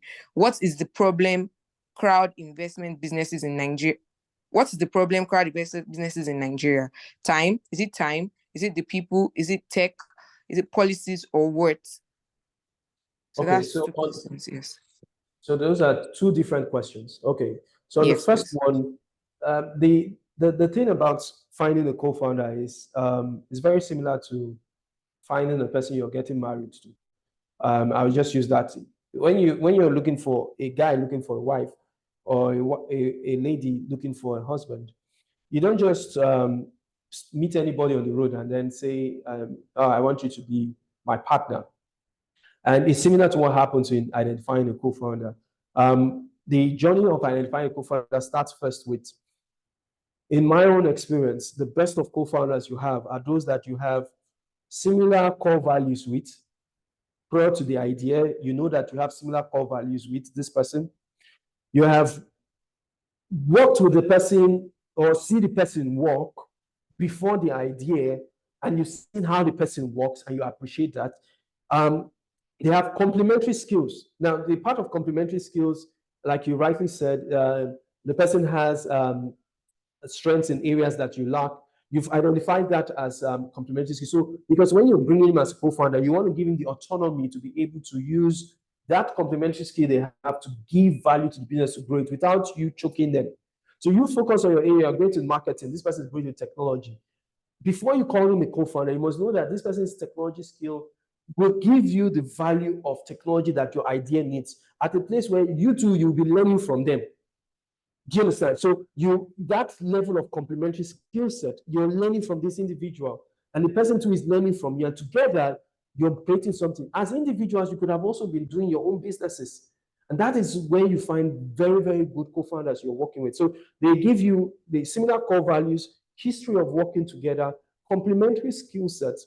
And then the last one is trials, where you've given the person the opportunity to be able to try out working with you, and then see how the person works with you, and then try to make sure that you've identified that all these core values you've looked at, you're true to the point about that individual, and then you can bring them in as co-founders. Now, there's a reason why co-founders work, and I will share more around that in the co-founder session. There's a reason why co-founders work, because even after identifying all these things, you may still have issues. But there's a reason why co-founders work, and there's a reason why they don't work. Away from this, the ideal co-founder is not the one that you're paying from the monies you're making or the monies you're supposed to use to fund the business. The ideal co-founder will come with that complementary skill set that reduces the burden of finding somebody that you have to pay for that skill set. That is also an ideal co-founder. So if the person's technology skill set is good enough to at least create an MVP that can go out without you having to pay somebody to create that MVP, or the person has the network or relationships to put together at no cost or with cost that has been postdated, that has been pushed forward, so that that relationship is used as a capital to get the MVP out before you then start raising funding to grow the business. So the second question, it was around crowd investment and my lesson that I learned from what happened with FarmCrowdy and what the issues are with crowd investment platforms. From my own experience, and this is me speaking true to what really went down. The first thing is policies coming into play to put some kind of gate or roadblock to how many other businesses were looking at getting into the crowd investment space didn't come as fast as they should. I was part of the process of trying to create that regulation for the space. Unfortunately, they didn't come as fast as they should. And then with every good thing, you will have people that will come in that want to do things for the wrong reasons. And so a lot of people came in and did things for the wrong reasons and started choking the whole system with, so people didn't know who was good, who was bad. They started focusing on reputation of individuals before they would stick their investment into one business or the other. The second thing was that what happened with COVID was a major disaster for agriculture and food generally, because you had, before that, you had farmers that you were working with, and you're trying to change how they were working. I'm speaking now towards the platforms that were focused on agriculture, because that's where we were focused on. Many of them weren't forthcoming with their payments.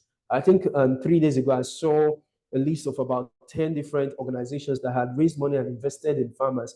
And you see many of them coming up with 20 billion naira owed by the farmers, 50 billion naira owed by the farmers. So you're giving the farmers money to farm, and they're not giving you the money back or giving the produce back the way it was promised. And so you then have to now struggle how you're going to now repay the people that are giving the money. So you have to make sure that you're putting things in place to manage the farmers, and you're putting things in place to manage investors. So there was a mismatch in that, and that was also an issue. Then the timing of COVID, we shouldn't forget that COVID shut down a lot of things. A lot of business were affected, including in the investment landscape. And so what it did was it took out pretty much 8 months to a year of the livelihood of the bread and butter of the blood of these businesses. And many of those businesses already had fixed tenures on which they needed to repay certain of the obligations that they had. So that became pretty much an issue, and it affected a lot of businesses. Now, businesses that didn't have the right capital base had a lot of issues that came out of this, and a lot of them started having to deal with how they take care of those issues that were coming up as a result of not being able to take care of their obligations to those that had invested in their platform. So there was the thing around policies. All of it came together. It wasn't the tech. It was things around policies. There were things around repayments from farmers. There were things around. There was also the thing around the fact that it was also very early days, and I think the investment landscape is maturing. And if somebody was going into that sector today, they will know how to do it better. And I've seen several people do other things taking different forms in different other places. And there are some success stories that have come out of it. And we've seen platforms that are doing things successfully with that investment model today. They've learned lessons. I've actually advised 2 different companies that have done something similar after FarmCrowdy, and they've gone ahead to build big businesses, taking the lessons from some of the things that the early businesses had to face and deal with in creating value through investment platforms like that. So I don't know if this helped to answer both questions. I'm happy to share more later on. So yeah, over to you, Oyin. Thank you very much. All right, Okay. thank you so much,Onyeka. Thank you so much. That was an amazing answer. Thank you so much. All right, so we'll just speak it from here. This is the end of the section, actually. Sorry, I just want to touch on a couple of things. Thank you so much, everyone that joined today. We really, really appreciate your presence. Trust you're able to get one or two things from this section. All right, so I just want to touch on this. We'll be having some other sections. You can other events coming up this month. Onyeka already mentioned that, but I just want to mention it again. Events on how to pivot, finding the right co-founder, and how to get into accelerator programs. You can just go on the website WithOnyeka.com. You can /events. You can always get any of these events. And if you want to book a section, one-on-one section with Onyeka, which I know you will definitely, there's always a lot when you sit down with Onyeka, there's always a lot to learn because the experience, like they used to say, you choke. The experiences are so enormous. So you would really learn a lot from that section. So you can check the group, chat. There's the link to actually register for a one-on-one conversation with Onyeka. All right. So if you want to give us a feedback, give us a testimonial, which we would really, really love. It goes a long way. This class was free, and I'm sure it goes a long way to at least, it's just like giving back since you enjoyed the class. All right, so if you want to give a testimonial on how this program was for you, what you learned, one or two things you would pick on from here, you can just do that now. You can just, in 2, 3, 4, 5 minutes, we would like to get you do that. So all right. I think Onyeka wants to say something. Yes. So basically what I want to do is you just turn on the video and tell me how this was for you. We have the recording, we take that clip, put it up on social media. So whatever it is you put, you tell us, we can, once you're done with it, we'll reach out to you using your email to say, do we have your approval to put this on social media? So we'll do the recording, we'll show it to you, and then we'll put it on social media. So if anyone wants to do that, I'm happy to get your feedback, and it will help me also see how we can improve on this by the next session. But I'm really grateful to you all. Thank you for signing up. Thank you for joining. There will be engagements afterwards, and I'm hopeful that this was good for you. So I really am grateful for you signing up. I put this out on LinkedIn, and all of you came here to have this. And I tried to be as vulnerable as I could. Hopefully it was good lessons for you all. So thank you very much. So happy to see who wants to take the lead, who wants to share. Tell me what you think. Take Ginika. She's really excited about the event. All right. Ginika, are you with us? Oh no, Tope wants to say something. So Tope, you can turn on your video. Oh, okay. All right. Hi. Thank you so much, Onyeka. Thank you so much for the session. My name is Tope Alaki, and I'm the founder at the Casting Place, Africa. I think this session is quite impactful because first, Onyeka was very honest. He knows exactly what he's saying. He has a lot of experience, and he didn't come here to sell a course. He came here to bear it all. And I like your vulnerability because you didn't think that these are people that you probably do not know in person, and you're telling us stuff that you have gone through in your own personal life, in your own business. And that's quite vulnerable. And it makes people like me feel, okay, if he's this honest, it kind of seems to be the kind of guy I'd like to open up to. I'd like to have a one-on-one with him. I'd like to share my own fears with. And for that reason, yeah, I think I'm going to join the one-on-one session. Thank you so much, Onyeka, and I can't wait to meet you on that session. Thank you very much, Tope. I really appreciate this. Thank you, Tope. That's a great one. All right. Anyone else? You can just raise your hands.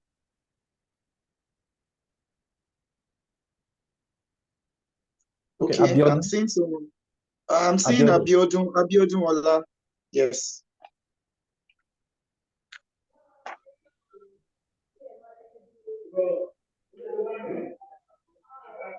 Hi everyone, thank you very much for having us. I just want to say a very big thank you to Onyeka. It's really a pleasure, it's really an honor every time I can speak. I've been to several events where he speaks. Most of the time, I actually attend those events when I get as part of the guest speakers. Thank you. So I'm always there. This session has been great. Taking down all the points and resonated with me with some of the things that I have also experienced as a founder.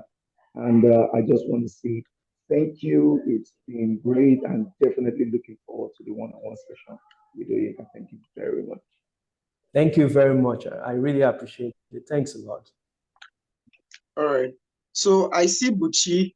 Buchi is over to you, but just tell us your name, who you are, like probably if you have a startup you're working on, just tell us something like that, then what you learned from the class. That would be a proper listen. Thank you so much, Buchi. Okay, so hi, my name is Buchi and I'm a software engineer. I have tried working on startups a number of times. From 2021, I tried working on Aweka and later pivoted to a non-profit. And currently I'm working on a startup with a few other guys. So this has been a very, very impactful session.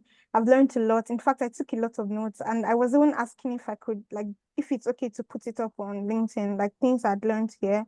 I've learned a lot. Yes, And please.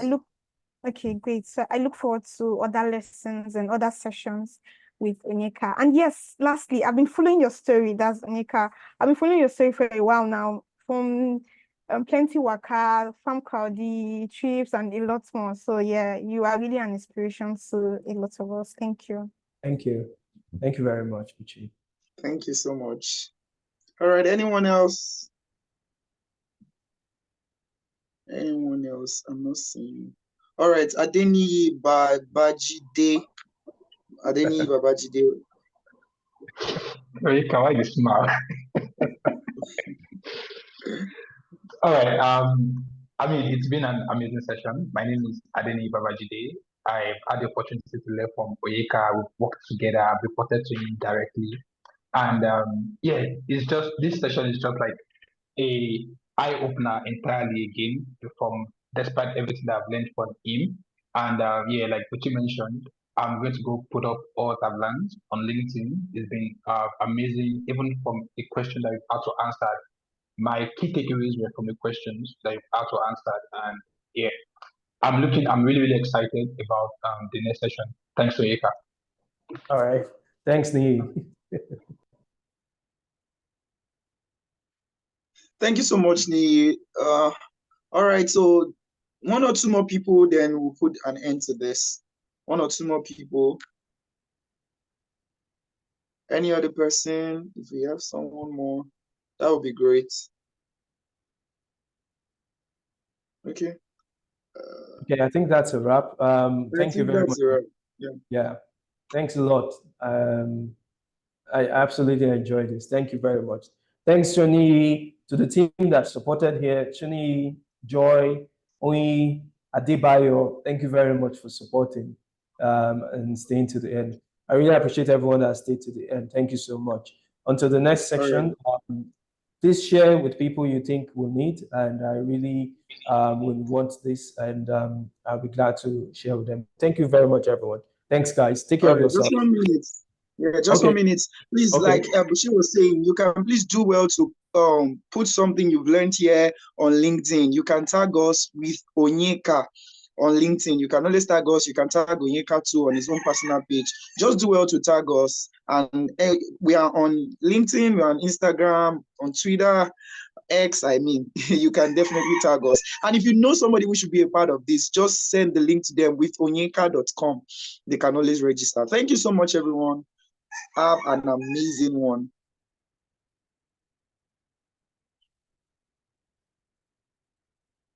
All right. Thank you.